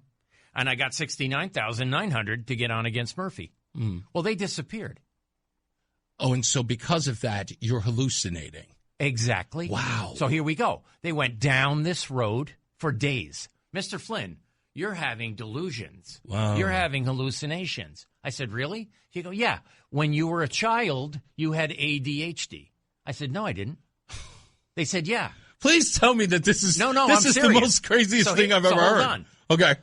Now, Dumas went after me in 2013 as well. Except that they sent. I was working. I bought a foreclosure in East Haven. Okay. I gutted it. I was renovating it. I was going to make it an office for my brokerage firm. Okay. I went there. There was a gunman. There was a guy with an axe in my basement. Threatened me. Turns out he was a informant for the New Haven Police Department. Allegedly. And his name allegedly was Richard Filippelli. Okay. And he allegedly had 77 arrests at the time. Okay. So it got ugly. Dumas attacked me, and I said, hold on a second. This is your guy. Here he is. This is what he's been doing. He just got arrested, truthfully, for robbing a Motel 6 at gunpoint, and he got $250. I said, so here you go. You think I'm crazy? I'll see you in court. I'm not afraid to go to court. Well, apparently you're not, because you seem to be like the lawsuit king. Right. Now, I want to tell you what the case we're currently serving is. Okay, you got about 35 seconds if you can do that. Otherwise, we can wait till we get to the other side. Cool. You want to wait till we get to the other side, or you want to do it now? 35 seconds. Go for it. Okay, so we went after ChatGTP today, and we've gone after approximately 10 people a day. We gave it out to numerous marshals to be served. We have 650 defendants. We started with Blumenthal and Murphy. They're served. We started with the Commission on Corruption and Judge White, Judge Reed, Judge Meyer, Judge Hallstrom, DA Hallstrom. We added other DAs. We're adding state's attorneys now. We added Corradino. He's going to find out on this radio call. Too bad. Well, all right. When we come back, I'll talk to you about a lot of the election stuff that I've seen the videos of. Because I want to get to the bottom of that. But I wanted to let everybody know that you were safe and you were sound and you were out and you're working. So that's important. Give us a minute. We'll be back. Let's get another check of traffic and weather. Mark Christopher, he is in the BPS Lawyers Traffic Center. Hey, Mark. Reese on the radio is on WTIC News Talk 1080. All right. Quick break before we get back into weather and traffic with Mark Christopher. John Flynn is my guest here. I'm going to say right off the bat, John, because I keep it real here, it is a mixed bag of this guy is off his meds to some other guys are saying he is absolutely over the target. And I'm going to say thank you, Adam12, for texting me this because I forgot to say it to you. So you know who you remind me of? And it's one of my favorite movies back in the day. Do you remember Don't say Full Metal Jacket. No. Okay. Do you remember the Mel Gibson movie called Conspiracy Theory? Yeah. Yes. Yeah. Jerry's character. Oh, yeah. You remind me so come on. much of him. come on. No. But I'm telling you that is to me, that's a term of endearment, because what does everybody realize at the end of the film? Jerry knew exactly what he was talking about. Everybody thought he was whack-a-doodle and he was off his meds and off his rocker. And then sure enough, this guy was, everything he was saying was absolutely glad. real. I'm glad so you I said mean that. I mean that in the most respectful way ever. I'm not going to lie. Some of the stuff that you say has got me kind of going, all right. I mean, but again, that is one part of it is my own ignorance and also my own skepticism. That's, again, I can't be faulted for that because, look, with all due respect, John. It's a learning curve. Yeah, some of the stuff that you say some people can listen to it and just go, nah, I believe in conspiracy theory too, but this guy's too much. You'll never believe. I know. And that are absolutely 100% correct. But you know what? But that is our own cognitive dissonance that allows us to do that. Some of it may be off the wall. I think, to be honest with you, you are like a handful of darts. And in some ways, and this is how you've been described, you're a handful of darts and you're throwing them and you get 2 out of 3, maybe 1 out of 5 right. And because you're everywhere, you really have a lot of irons burning. If you were a computer programmer, you would understand how Danbury hacked Pennsylvania in the 2020 election. And you can laugh all you want. Allegedly. So it's allegedly. So what? It's about to be proven. Listen, look, there may be this is what I'm hoping, John. There's going to be a day. I really do. I'm hoping this for you because I kind of root for you. Cool. There's one of these days where we're all going to have to sit back and guess what? We're going to have to kiss your patootie. It's soon. You know what I mean? We're going to have to say, all right, dude, I'm sorry. We should have never doubted you. I'm really hoping that for you because, listen, I'm one of these guys who's just like, I don't want to be fooled again. At the same time, I don't want to. I've been the most reluctant conspiracy theorist there is. Like people will throw conspiracy theory out and I'm like, hey, man, I'm just not that guy. There's a reason why I just served Looney, Bob Duff, and 30 other state reps. You see, first of all, you're suing. Now they're all you're suing people out. I can't stand. So here we go. So I have to kind of root for you. Hello. No, I'm serious here. And by the way, I also sued Rob Sampson. Look, he is the election chair of the GOP. Wow. You don't have to sell me anymore, okay? Okay. When we come back, I want to talk a little bit about some of the investigative work that you've been doing. Allegedly, that says that a lot of these elections have been stolen. I even want to ask you about some of the stuff that's hit the news. So stand by for that. Cool. We got more John Flynn when we return right here on Reese on the Radio. Let's get another check of traffic and weather. Mark Christopher, he's in the BPS Lawyers Traffic Center. Hey, Mark. The NAACP calls him, whoa, I don't think I'm allowed to read this. It's Reese on the Radio. Let's just say some people are not fans. On News Talk 1080 WTIC. We're back. It's Reese on the Radio. We're here with John Flynn hanging out with us. I got to admit, it's a pleasure to meet you. I have watched a few of your videos in the past. Mm-hmm. And I didn't know who you were or what you really represented, but, of course, through my listeners who are always haranguing me about what's going on in Connecticut, they're always like, you got to check out this guy, you got to check out this woman. And I'm learning so much about some of the and I use this term loosely when I say personalities, if it were, in the state who are intriguing and compelling. You definitely sit up on the top of the list. Well, I have 7,000 videos now. Okay. So the top 100 are certainly worth watching. Okay. I mean, my favorites are insanely good. If you do say so. You know what? Yourself. I don't get any views. You may not understand what CI disinformation at CIsecurity.org is. Mm-hmm. So Chris Murphy's in charge of the GEC budget, which is misinformation. Okay. So they make. We still have that in here, even with this administration. They kicked me off Twitter 3 times. No, I'm saying we have that in the federal government. We have 2 paid professionals on the state of Connecticut. Oh, it's in the state of Connecticut. Yeah, okay. I thought it was a federal Rosenberg thing. Okay. Hired a guy. Okay, who his job as a Democrat is to watch conservatives on Twitter and report them, for arrest. Really? Honestly, that's what they did to me. Allegedly. There's a guy named, There's a guy named Todd. Okay. Just some guy named Todd. Some of these names are incredible. So his works for Twitter. Right. His job is supposed to be keeping an eye on conservative or anything that is sort of anti-Democrat. And in essence, anything about vaccines, period. Okay. Really? Just vaccine stuff? Anything. Really? Now, here we go. The jab is not a vaccine. Okay. I was a biotechnology analyst. Okay. So they went after me. Is there anything you didn't do? I was John? an analyst for 4 years. Okay. From 1997 to 2001. Okay. And we put a buy on Regeneron at 20. And I bought 8,000 I have no shares. idea what that means. Regeneron is a stock in Tarrytown. Okay. And now it went up to 1,177. Okay. But the shares are missing. But I don't want to listen. We're gonna go nuts here. We'll go in so many different directions. I wish, like I said, maybe sometimes I always say to myself, maybe I should do sort of a post Reese on the radio so I could just do kind of like what Rogan does, like 3 hours of just talking. Exactly. But I'm so limited in time here. So a lot of the stuff that you have done in the past and what most people pay attention to you for, tell me if I'm wrong, is sort of your election interference data gathering. Right.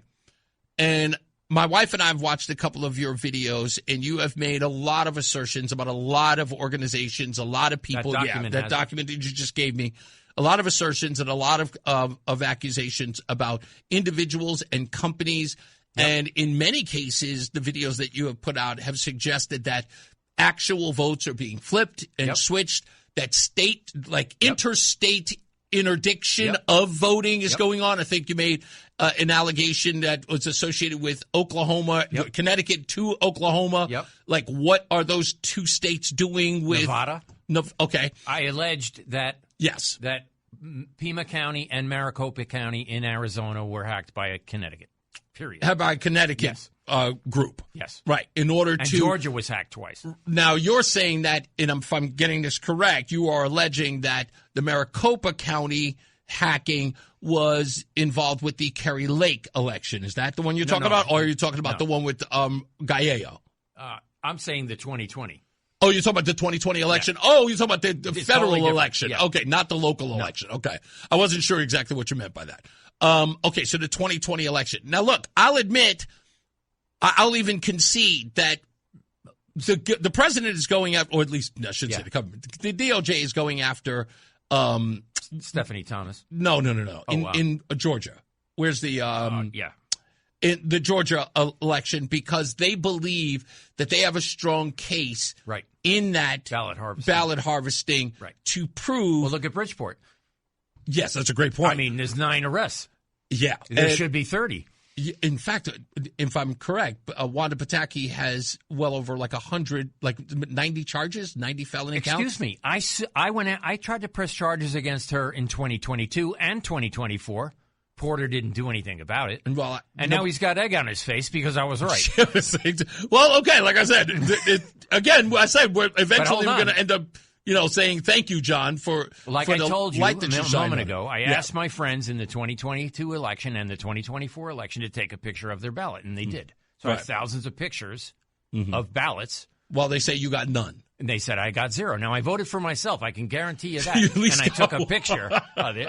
So don't tell me I don't have a single vote. That is, of course, I'm not going to lie. If you voted for yourself and you were the only guy, it's egregious if you came back with 0 for that matter. Correct. It was like John Flynn voted for someone else in the election. Now, here we go.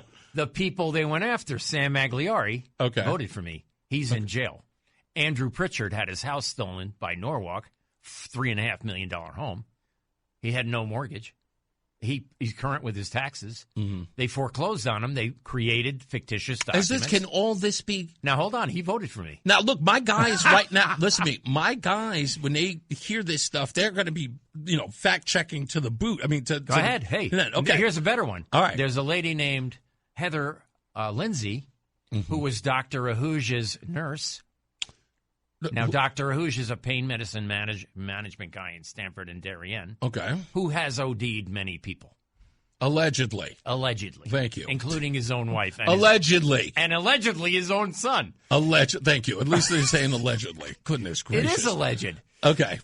Anyway, but Just making these claims. You have no idea. Stop being dangerous. You can do that on your own show. Don't do dangerous here. I'm harmless. He's Okay. danger. Well, even if he is dangerous, he's allegedly dangerous as far as I'm concerned. Yeah. Well, I'm not going into any of the weeds any further on that. Yeah. Somebody said fact check it all, and be shocked how much of it is true. Like I said, I'm going to do my due diligence. Look, let me tell, so everybody understands this, okay, and make this 100% clear. John and I were supposed to have a pre-conversation before he got on, just so I can sort of vet him. But you know what? I knew he was going to show up. I said, I don't know if he's going to show up or not, but I had a feeling that he would. You and I, this is the first time we spoke since you sat in this chair, and I knew in my heart of hearts, I said, this guy is going to be flying without a net. You were going to be a Wallenda brother without a net. Trapeze artist. It's totally. And I was willing to risk that as long as I made you understand the parameters. Nice shirt. Thank you, man. I try really, really hard. By the way, my haters on here who are supposed to be my friends don't like the Smiths. I don't know what's wrong with them. Anyway, I just wanted to talk to you because I think you're an interesting guy. Plus, you do have what I can only describe as a significant following who take you very serious. Hold on. I tried to beat Blumenthal by putting him in jail. But that's not... Hold on. You shouldn't even try he that. should be there. Allegedly. Some people... Now, here we go. Then I ran against Murphy. Some people believe By that. the way, Murphy's taking donations from Hamas. Allegedly. Fact. Allegedly. Well, you can't... I know the guy's name. I researched it. I heard... Okay, let me say this. There was something that someone mentioned about this because... Right. They were... And just to clarify what you said about the whole Hamas thing, was in essence was saying that there were donations that came from, or at least to his campaign, from a source that was somewhat... I guess, connected to Hamas. Tehran. Okay, to Tehran. Yeah, exactly. And this is a published report. This is not... Right. It's not, just say it's not hyperbole. This is an actual report I called his office suggests and he didn't say no. Well, okay. Well, I don't know anything about that. But I do know something. There are reports that suggest that some of the donations he's received have come from what many describe as a shady individual that is involved with Tehran. Yeah. I've heard that before. Okay. Well, there's other things that have come to light about the cases that we're in that are absolutely insane. But why are you doing... Well, I guess this is a stupid question, but I'm going to ask it anyway. Okay. Why so many lawsuits? And I'm only asking that because that's what people have criticized. It's just like you are kind of all over the place with the lawsuits and the filings. Many of them are money laundering cases. Okay. But why? But why are you hold on. These?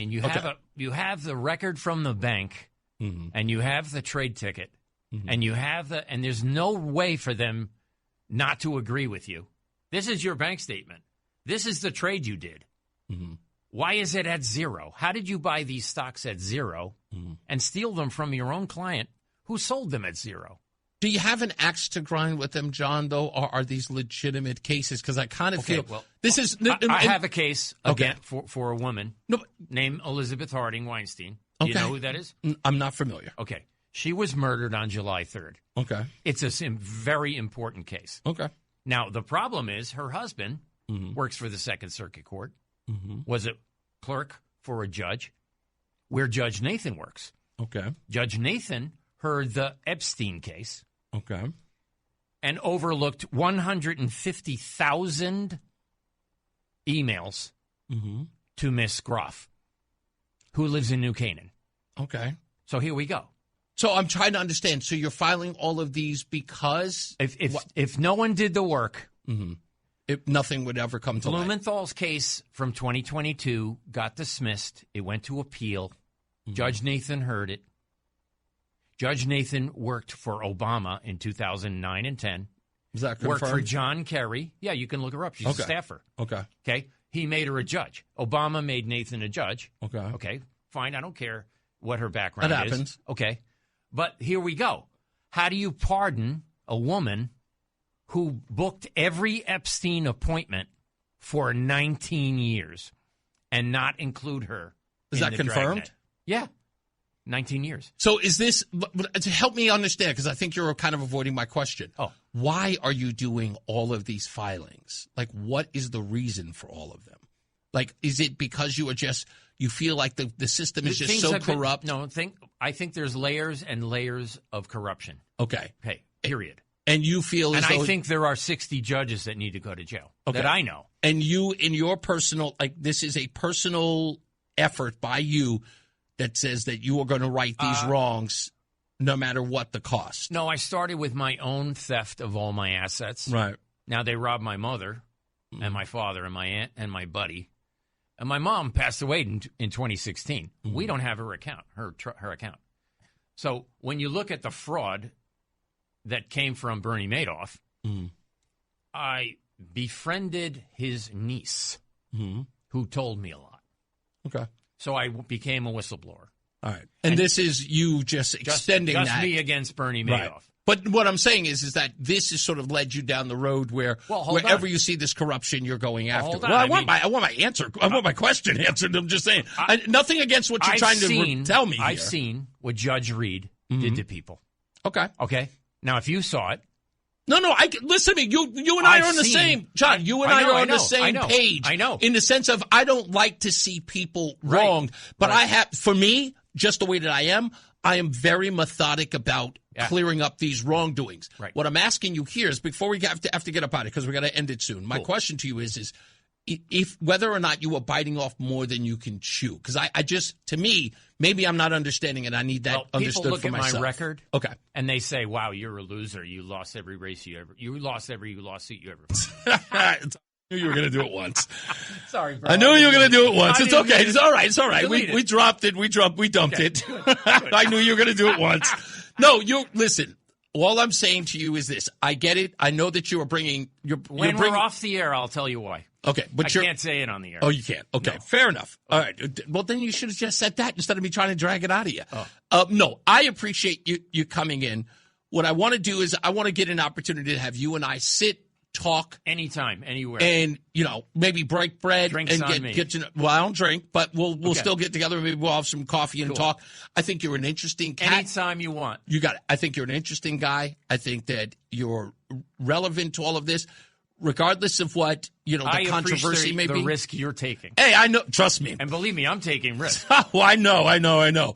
But I want to thank you for coming. It means everything to me. And I promise you we'll work it out that we can get you back here soon. It's an election year, and a lot of folks like you. And I think I like you, too. Yes, I am running against Times, and I'm not taking donations. You got it. Let's get another check of traffic and weather. Mark Christopher, he's in the BPS Lawyers Traffic Center. Hey, Mark. The hour that packs a punch. It's Reese on the radio on WTIC News Talk 1080.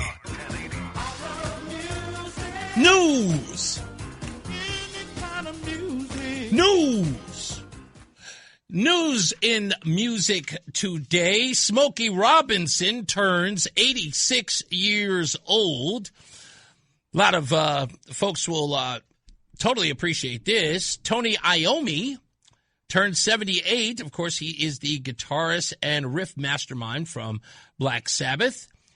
Dave Wakeling turned 70 years old. He is the lead singer of English Beat. You might remember them. Save it for later. And Seal, Kiss from a Rose. You know him. He turns 63 today. Album anniversaries. This is always my favorite part. The Yes album by Yes is 55 years old this year. Came out in 1971. Ink by The Fix came out in 1991, making it 35 years old. She's the Boss by Mick Jagger, his solo effort in 1985, is 41 years old. Under the Pink by Tori Amos. Her album Under the Pink came out 32 years ago in 1994. Dookie by Green Day, also 32 years old in 1994. And Don't Worry About Me by Joey Ramone came out in 2002, 24 years ago. Let's get to our traffic Is that, wait a minute, that's the album that's got Owner of a Lonely Heart, or is that later? No, that was later. That was 1983. That's 83, that's right. I believe that was 83. Yeah, I'm going to think you're right about that. Did that album, She's the Boss by Mick Jagger, have any hits on it? I feel like Beast of Burden was on that album. Huh. I feel like that. Wow. 1985, I'm almost positive. The remake of Beast of Burden with, I don't know why I'm thinking this. Remastered 94. Okay, remastered in 94. He did a duet of I'll Never Be Your Beast of Burden with someone else, a female singer. I feel like it. I could be wrong. Was that 78, Beast of Burden? Beast of Burden was 78. The remix was 94. 94? Yeah.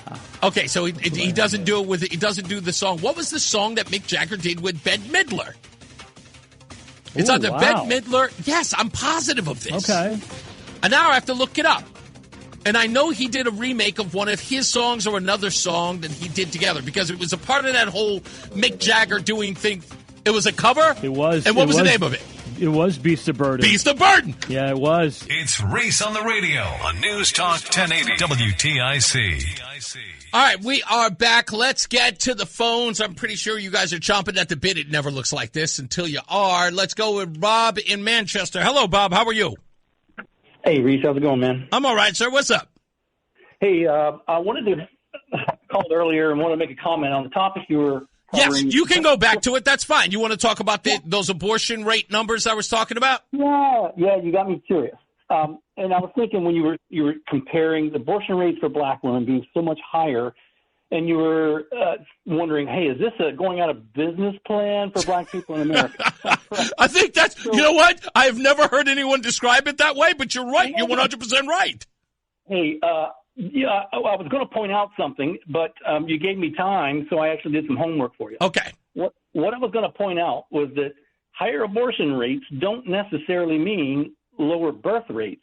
Okay. So what I thought, well, if black women are getting pregnant more frequently, you can still have higher birth rates. Correct. While having higher abortion rates. So I did the homework. And what I found, if you add up the birth rates and the abortion rates, you kind of get a picture of the total birth rate or the total pregnancy rate. I'm so glad you looked that up. Please tell me what you found. And then I also found that about 25% of pregnancies result in miscarriages. Right. So I added that in as well. So when all said and done, what I found was black women are generally getting pregnant more frequently, about 35 to 37% more frequently. Okay. About 25% of the total pregnancies on both black and white women result in miscarriage. Of the remaining pregnancies, black women are giving birth to about 50% of their pregnancies. Okay. And about 25% of their pregnancies are getting aborted. Wow. Okay. For white women, again, 25% are miscarried, and about 7 to 8% are aborted. What? Okay, you see the disparity here, right? Yeah. The remaining 68% are birthed. Okay. Of the total pregnancies. So that gives you a little better picture. But the net result is the birth rate, the live birth rate per 1,000 women is actually about the same. You're saying for blacks or white women? Yes. Okay. But that's the only reason why, and that's a great. I'm glad you did that homework, and I appreciate that. And that's what I want from my audience, and you guys always deliver on that. You made me curious, so I had to go do it. No, I love the fact that you did. But what I noticed in that, and I've seen it usually when they do the birth rates. Now, by the way, when you did that list, was it by the year or was it an aggregate of years? No, it was just data from 2024. Okay, so just 1 year. Okay. Yeah. So and this is the important part, and I'll even go so far as if you could do this, please, when you call back, it doesn't matter what I'm discussing, I'll go back to this discussion with you. What we've seen, and I've seen this overall, I was more or less just talking about Connecticut, but overall, what I'm finding amazing about this number is that throughout the country, the birth rate is actually lower than average in the African-American community. So what we're seeing in essence... That's the data I looked at. It was U.S.-wide. Yes. Okay, so U.S.-wide in 1 year. So you are seeing sort of like an even, but when I go over year after year, it actually turns out that the African-American community's numbers versus other minority groups, primarily Hispanic, because they outnumber them 2-1, but they're always sort of looped in together or grouped in together. The number of which Hispanics or Latinos are having babies versus African-Americans, it is a constant decline in births statewide year after year. So, so it's right. It's in what I believe, again, you doing the research for the whole country for the whole year. In Connecticut, in just one state alone, if you're looking at that number of just 12.7% of a population, and you're seeing that number exceed the number of whites in the state who make up 4 times the amount of people, that is, in that constant decline, and you, by the way, when you're seeing the numbers go up in African-American communities, you're going to see a dying off of African-Americans with lower birth rates to the point where you get under 10%. Like right now, we're at 12%. Yeah. My argument is I see in 10 years, in fact, probably 20, but it could be 10 years. We could see the population shrink to 10% in Connecticut. Yep. Maybe. I'm sure it varies state to state and potentially is changing over time. But the numbers that I looked at showed that the actual birth rates were about the same. Yeah, so in essence, you saw a flat line. No, I wasn't looking at the trend in time. Okay. Just one set of data. So for 2024, the birth rate between black and white women was about the same. So about over 50. Okay. 50 per 1,000 women. Well, that's, you know what? That is a great metric. In essence, it's saying that they're not, in other words, one group is not aborting higher than the other, at least in 1 year. But I want to look over that over the last, I would say. No.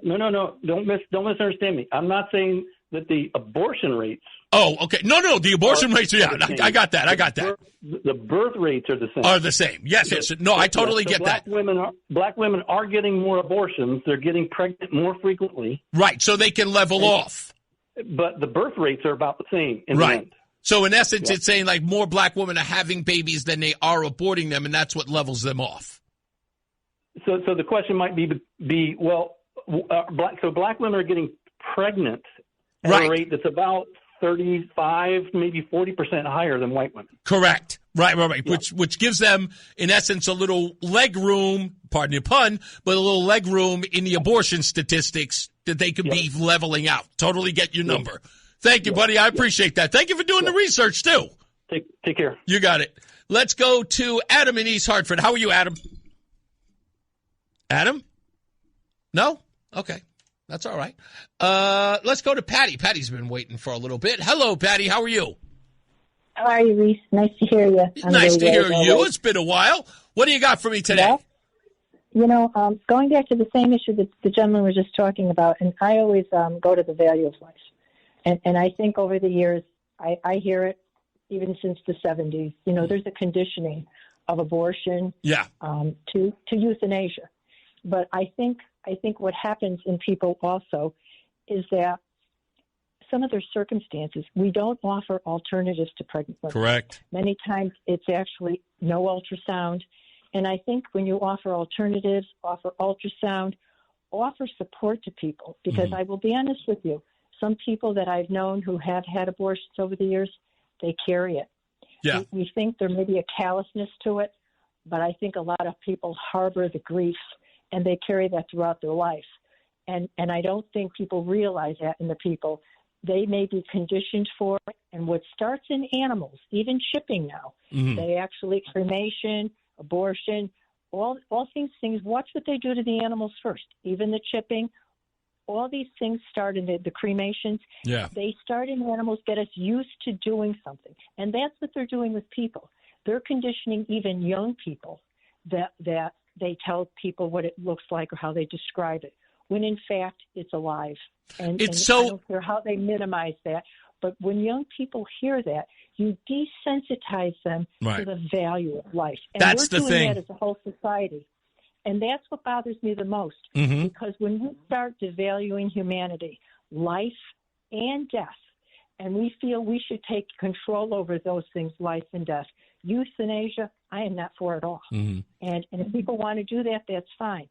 But you know what? I find over the years people strive really, really hard to live. And I have a great respect for life. But I have to tell you, the poor, they're more susceptible. They have not, maybe don't have the support. Maybe they don't have the family support. Maybe they don't have the money. But I think if we put things in place to facilitate success, to being able to keep their children, to offer them other options for it, we may find that slope may change because they feel stuck, Reese. Yeah, no, Patty, you're 100% right. I think that you're onto something with the idea of the sort of desensitized about this. And it's interesting because I've never really understood this, right? Because I can talk to the same person that can see abortion as a viable solution and then see that same person when a baby is at the mall and be all Gucci, Gucci, goo. Oh, it's so cute. And you know what I mean? And like thinking it's treated as if the most precious thing in the world. And they can make that, you know what I'm saying, that divide. It's always baffled me. Connection. Yeah. So like, how do you not, like, that's the thing. Yeah. I'm looking at the baby and I'm going, you do understand that thing that you were like, you know, fawning over and it's like that is the so-called clump of cells that you said had no meaning. And they're like, do you not get that? And and you're right, though. The conditioning is the most important part, is that people have been conditioned and led to believe that the two of those things are two. In other words, they are two separate things. And I think that's what I just did there, is that they're two separate things. And you know what I always say to these people who have the argument when they say it's just a clump of cells? My argument to them is, you are a clump of cells, you idiot. Yeah, but they're living, they're growing, they're replicating. And you know what, Reese? They're doing the same thing with narratives. If you repeat something over and over and over again, you are again conditioning people to acceptance. But we need to see broader than that. If we care enough about humanity to want the success and health of society and humanity, we need to start valuing life. Yeah, the messaging has got it. The messaging has got to change, and we've got to find a way to message it better. Which is, I guess maybe we haven't figured it out yet, but hopefully in due course we will. Thank you, Patty. More talking like you just did. Because people will see it from a different perspective. Yeah, that's what I'm trying. I swear. Repeat. I'm trying to. Thank you, Patty. I appreciate you. Thank you, Reese. You got it. Let me take one more. James is in Newington. Hello, James. Hey, Reese. I just came from the supermarket, so I kind of want your opinion on what we call food and foreign policy. Okay. I looked at the hamburger and I looked at the steak. The steak, they wanted $24 a pound for ribeye. Okay. And what most people never hear in the news is what's happening in the foreign policy world as the United States under Trump is trying to bring South Africa back in our sphere of influence as opposed to China. So I got this out of the South China Post. I read things online that a lot of people don't. Okay. But China right now is in a trade war, using tariffs against Brazil. I know. Brazil is watching its car industry and its steel industry get destroyed by China's imports. So now Brazil has put a tariff on rolled steel and cars. So China put a tariff on Brazilian beef. And this is what's critically important. They're going to actually have Brazil run out of its allotment for China in September of this year, and Brazil is going to have all this meat available to ship. And what happened in America under Biden is we pushed all of our allies and kicked them to the curb. Yep. And Brazil was a great ally in South America, but we tried to push Bolsonaro out of office because he believed in the things Trump did, nationalism for Brazil. Well, now we have this opening to bring down the price of American beef before the elections. And I hope that Donald Trump and, of course, Marco Rubio see this. Even though I'm going to be very direct with you, you have this balance, and this is where I want your opinion. In the farm states, for the first time in a long time, the price of beef is so high because our number of cattle is at multi-year lows, millions below where it should be. That's right. And so the problem you run into is, do we let the beef farmers in America temporarily not get top dollar and bring in the beef to lower the price of the hamburgers on the 4th of July? Or do we accept the fact that these farmers will not be getting a wholesale price. They're getting $6 on the hoof right now. Yeah. Okay. I got to take a break. I'm going to answer that when we get back from the commercial break. That is a great question, and I will have an answer for you when we return. Thank you so much for that. Thank you. Let's take another check of the weather and traffic with Mark Christopher. He's in the BPS Lawyers Traffic Center. I'll have that answer. I'm sure I'll think of it, Mark. The Odyssey app lets you jump back to the moments you missed from WTIC News Talk 1080. Download the free Odyssey app, search WTIC News Talk 1080, and tap earlier today to get started. He had a great question. And this one's difficult only for one reason, because I don't see how you can't split the difference. I don't think you should take Brazilian beef and then leave the farmers hanging out to dry. So you've got to find a way to split the difference. That's the only thing I could even come out of that. You know, in some cases, it is Brazil. Don't get me wrong. I kind of feel like Brazil is not like this vital ally in South America. I mean, it's okay. I mean, but it's not a vital ally. And I get the whole sticking it to China after, they're supposed to be a part of BRICS together, if you think about it.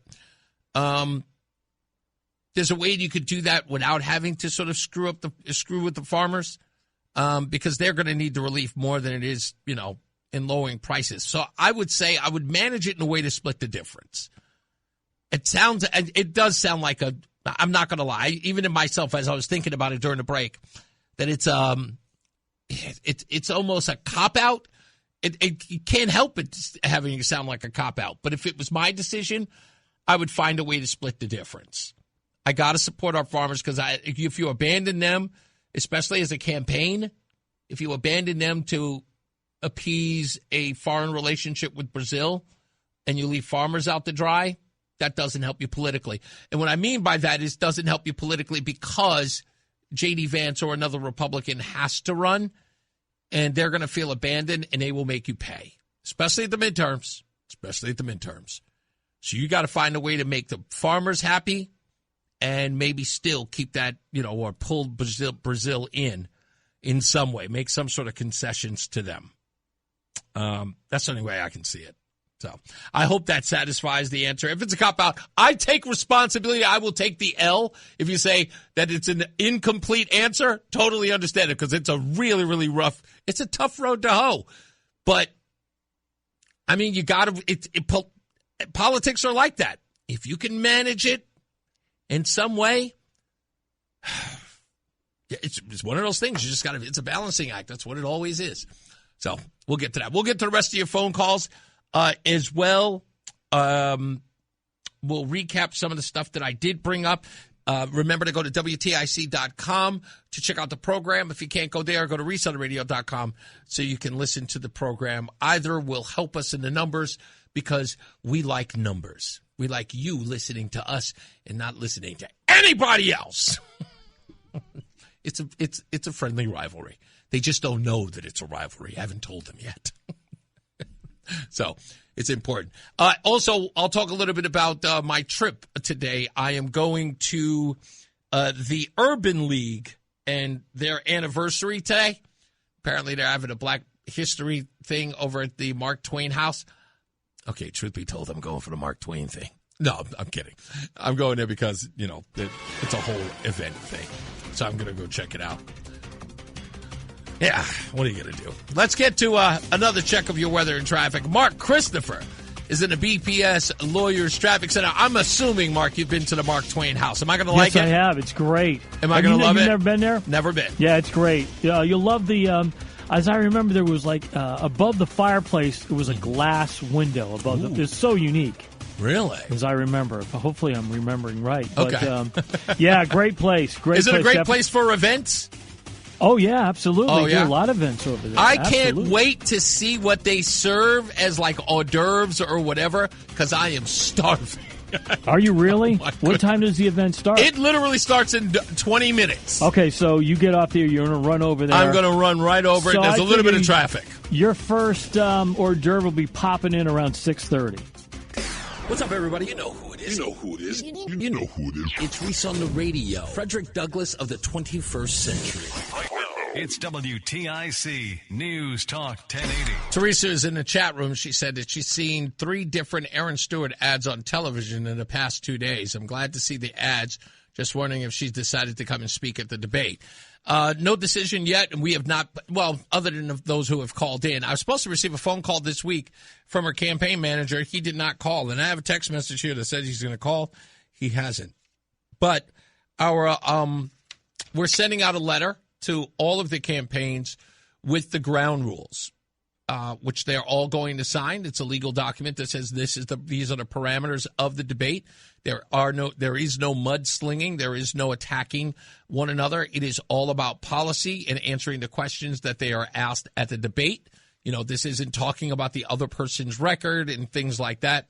So we're going to make that clear. Legal is handling that now, and we're looking at the end of April for that debate. So it will be coming up soon. You also know about the New Britain tax collector, Cheryl S. Blogowski, who was placed on paid administrative leave as of mid-February, announced on February 17th.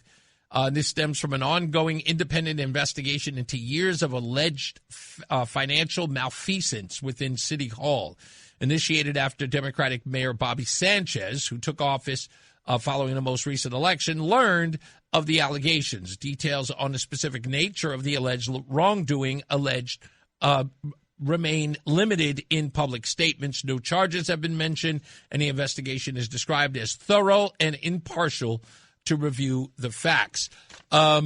They are somewhat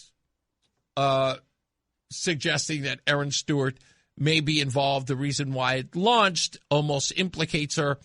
If indeed it is going to affect her, we do not know until we get the details. I have sent a feeler out to Mayor Bobby Sanchez to see if he'll be on the program to discuss anything that he may know or not know, or what this is stemming from, or what it looks like. And if he's willing to talk about it on the air, we'll see if we can have him on the program this week. Well, next week now, because it's already Friday.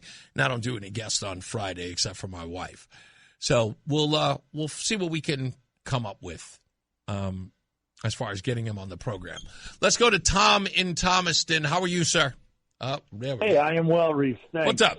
Hey, I got a question for you, or a question to ask you about the Olympics. But first, you know I don't have much use for White Mike, the anti-Semite.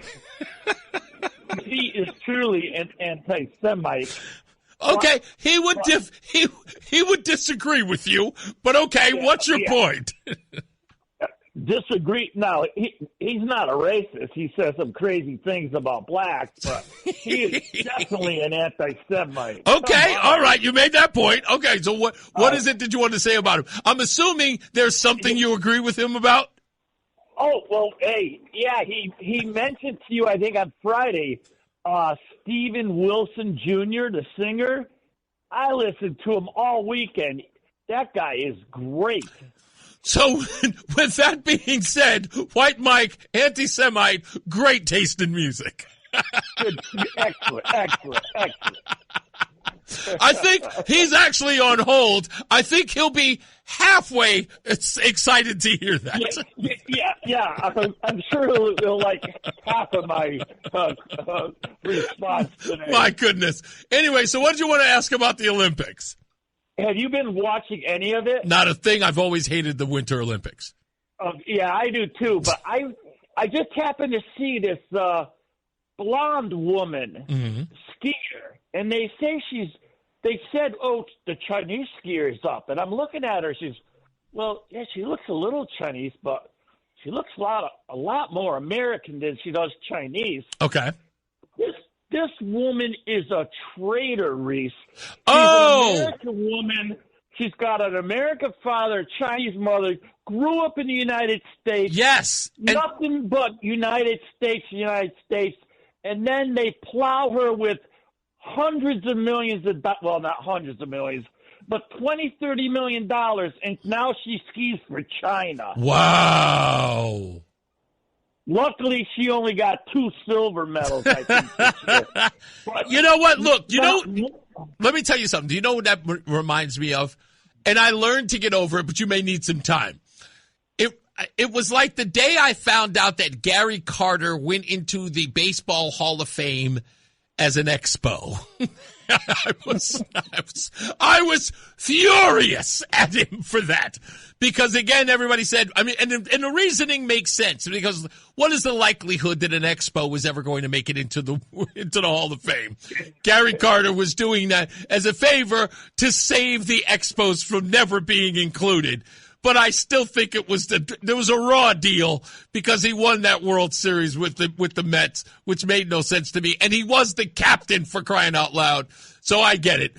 It's one of those things where you have to say, they kind of let it go. Well, I hope not one American country or company, plows her with money after this. Yeah, I don't blame you.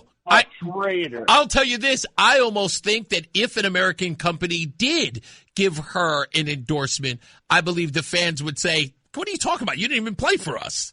So, I think she'd never get an American endorsement again for the rest of her life. Absolutely, man. I mean, if she looked like Sydney Sweeney, we might give her a pass, but Oh, hey, Reese. She's very attractive. Take a look at her. I'm going to go check her out. I think I know who you're talking about, too. Thank you, buddy. Yeah. You got it. Let's go to, I'll take Frankie boy. What's going on with you? Let me go to him. I guess the man of the hour. White Mike is on the line. What's up, big guy? Hey, I didn't expect to get a little bit of props on your show from a listener. That's pretty cool. Hey, dude, you get a lot of props. You have no idea. People say like this, White Mike will be this, that, and the third, but... Which I love. I do stand by the Stephen Wilson Jr. recommendation. I got a new one. If anybody out there is a Gen X guy who's a fan of the new wave of British heavy metal, like Priest and Maiden. Okay. There's a band called Tail Gunner, who's a new band, fairly new out of England. Their record's called Midnight Blitz, and it sounds like Maiden and Priest. It's brilliant. The guy has pipes like an air raid siren. It's amazing. Really? And on that note, I was going to talk about the impending war with Iran because we're clearly going to attack them again. I think it's going to happen this weekend. Our president, who said no new wars, is... Your point of view on this, because I'm with you on it, too. Well, I'll tell you why. I think that have you ever heard of the Samson option? That doesn't ring a bell, no. Okay, well, have your listeners to Google it. But the Samson option is a policy the Israeli government has that if it appears the nation of Israel is going to be wiped off the face of the earth, they're going to unleash their nuclear arsenal and bomb the crap out of everybody. Okay. It's written down. They're talking all the capitals in the Middle East and the capital cities in Europe they can reach with their subs. Okay. So that's a possibility. My theory is that Netanyahu and his people want Iran done so badly, they've told Trump, we're going to nuke them or you take care of it. Right. I think that's why his feet have been held to the fire. I don't think he wants to do it, but I think he's trying to prevent World War III because if Israel nukes Iran, Pakistan's going to nuke Israel in a heartbeat. And it's on. So that's my theory. That's a good theory. It's not beyond the pale. So here's so let's go, since we're down this road, and I talked about this yesterday. Yesterday I brought it up. In fact, one of my neighbors who listens to the show stopped me this morning when I was going to the gym, and he says, hey, did you hear about the military exercises that are happening with China and Russia near the Horn of Hormuz? And I went, no, I didn't hear about that. He said, I was hearing you talk about it yesterday. It looks like Russia is not taking Donald Trump's message to say, hey, guys, I'm going to need you folks to get out of Dodge. We may have some serious situations with Iran. What do you say to the idea that Donald Trump is planning on pretty much hitting Iran? I mean, he's already hit the nukes. Why not hit them again in Tehran to send even a broader message to the mullahs? Well, I don't even think it's about that, buddy. Okay. I don't think it's that deep. I think it's exactly what I said, that the Israelis want it, and they're bat crap crazy enough to do it, and he knows they're crazy enough to do it. But what would he do, though? And he's stuck. Well, he asked if Israel nukes Iran? No. If Israel has put Donald Trump and our military up against it that says, hey, listen, if you don't do something about this guy, we got to go to a full-scale war. If Donald Trump appeases Netanyahu in this range, what kind of attack are we talking about over the weekend? Because it looks like that's when it's going to happen. If indeed it does, dude. what kind of attack are you talking? Cruise missiles from the ships, F-18s and F-35s. I agree, strikes. but where? What's the target? Oh, God, dude. Any leadership position, any infrastructure that's important, so I can see oil fields getting hit. So nothing in Tehran? I don't think he strikes Tehran because that's a civilian target, and that's really hard to get away with. Indeed. But I think if he does it anyway, he's going to lose his base. He can't come out and say why he's doing it. I mean, everybody knows that this country is compromised. It's clear we're compromised, but we can't get out of it. And another note, don't you think it's funny that there have been 2 high-profile arrests regarding Epstein, right? Prince Andrew. Yep. And the former prime minister of Norway was arrested for some corruption stuff. His name Bjorn Thor Hansen or something. Okay. He was arrested. So we get arrests of big people, but we don't get arrests of any of the important people involved in this stuff. You think we're being placated? Dude, how come we don't have, I don't know, Larry Summers getting arrested or Howard Lutnick? How about him? How about Bill Gates? Can we do Bill Gates? Can we do Bill Gates? Can we do Reid Hoffman? Can we do any of the people?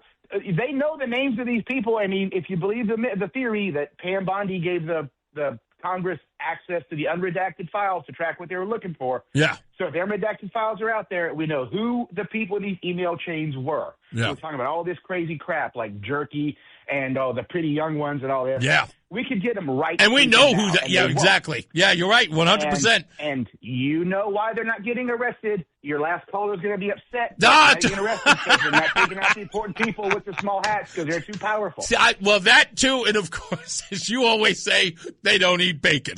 All right, I love you, buddy. Get out of here. You too, buddy. Bye. Of course, he was going to put that little zinger in there. That's it. All right, last but not least, I'm going back to Gary. No, sorry. Frank, you got to hold for me, Frank. I got to go to Gary in Southington. Hello, Gary.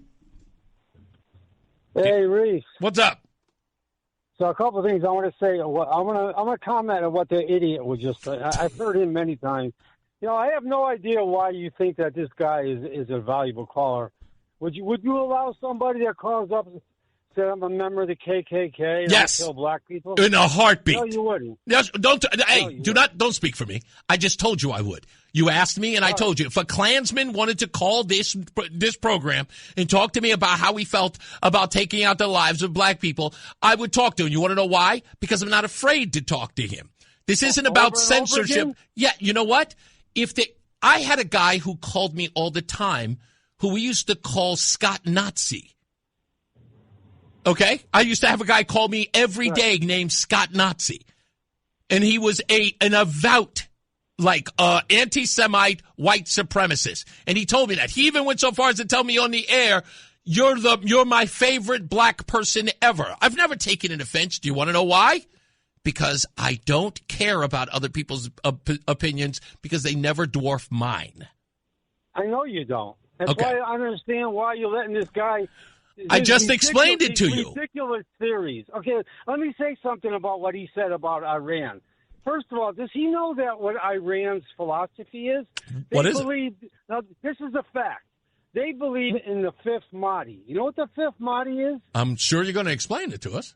I am going to explain it because you can look this up. Okay. They believe that they can't exist. Like, they have a form of bringing on the, like, we believe in Jesus is coming back. Right. They believe in the apocalypse or with... yeah. Okay. Yes.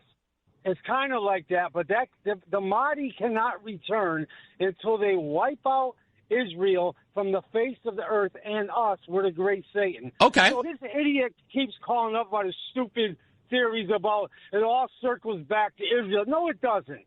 Okay. First of all, wait. Hold on. Wait. Chill out, Gary, for a second. Okay. You have to, in order for this to work, you have to be able to accept, even if you don't like it, another person's opinion. You can't drive yourself to anger because you don't agree with him. You are here. What you're doing, what you're doing here is you're countering his opinion, but you're countering him in a way that just says that he's too stupid to have one, which means that he should be discounted. That I don't agree with. That is, to me, that. Why. No. There is no why. No. Let me explain to you because I got to get out of here. The reason why there can never be a why, because it goes against everything I believe about free speech, Gary. But I will always give you an opportunity to come back because I got to end the show. God bless you, boss man. Thank you, man. And I really do mean that. Let's get out of here. As I always say, radio is free, so we thank you for paying attention. Remember to keep JC in your hearts and in your minds. Sean Patrick, we love you and we miss you. Remember that panic is not planning, so plan your work and work your plan. Me, I'm Reese on Radio. You have a good night and a pleasant tomorrow, and we will see you back here at 2 o'clock. And the man who's getting you home, he's here now. He is Mark Christopher, and he's at the BPS Lawyers Traffic Center. Good night, sir. Enjoy the Mark Twain house and enjoy those hors d'oeuvres, Reese. That sounds like a good night.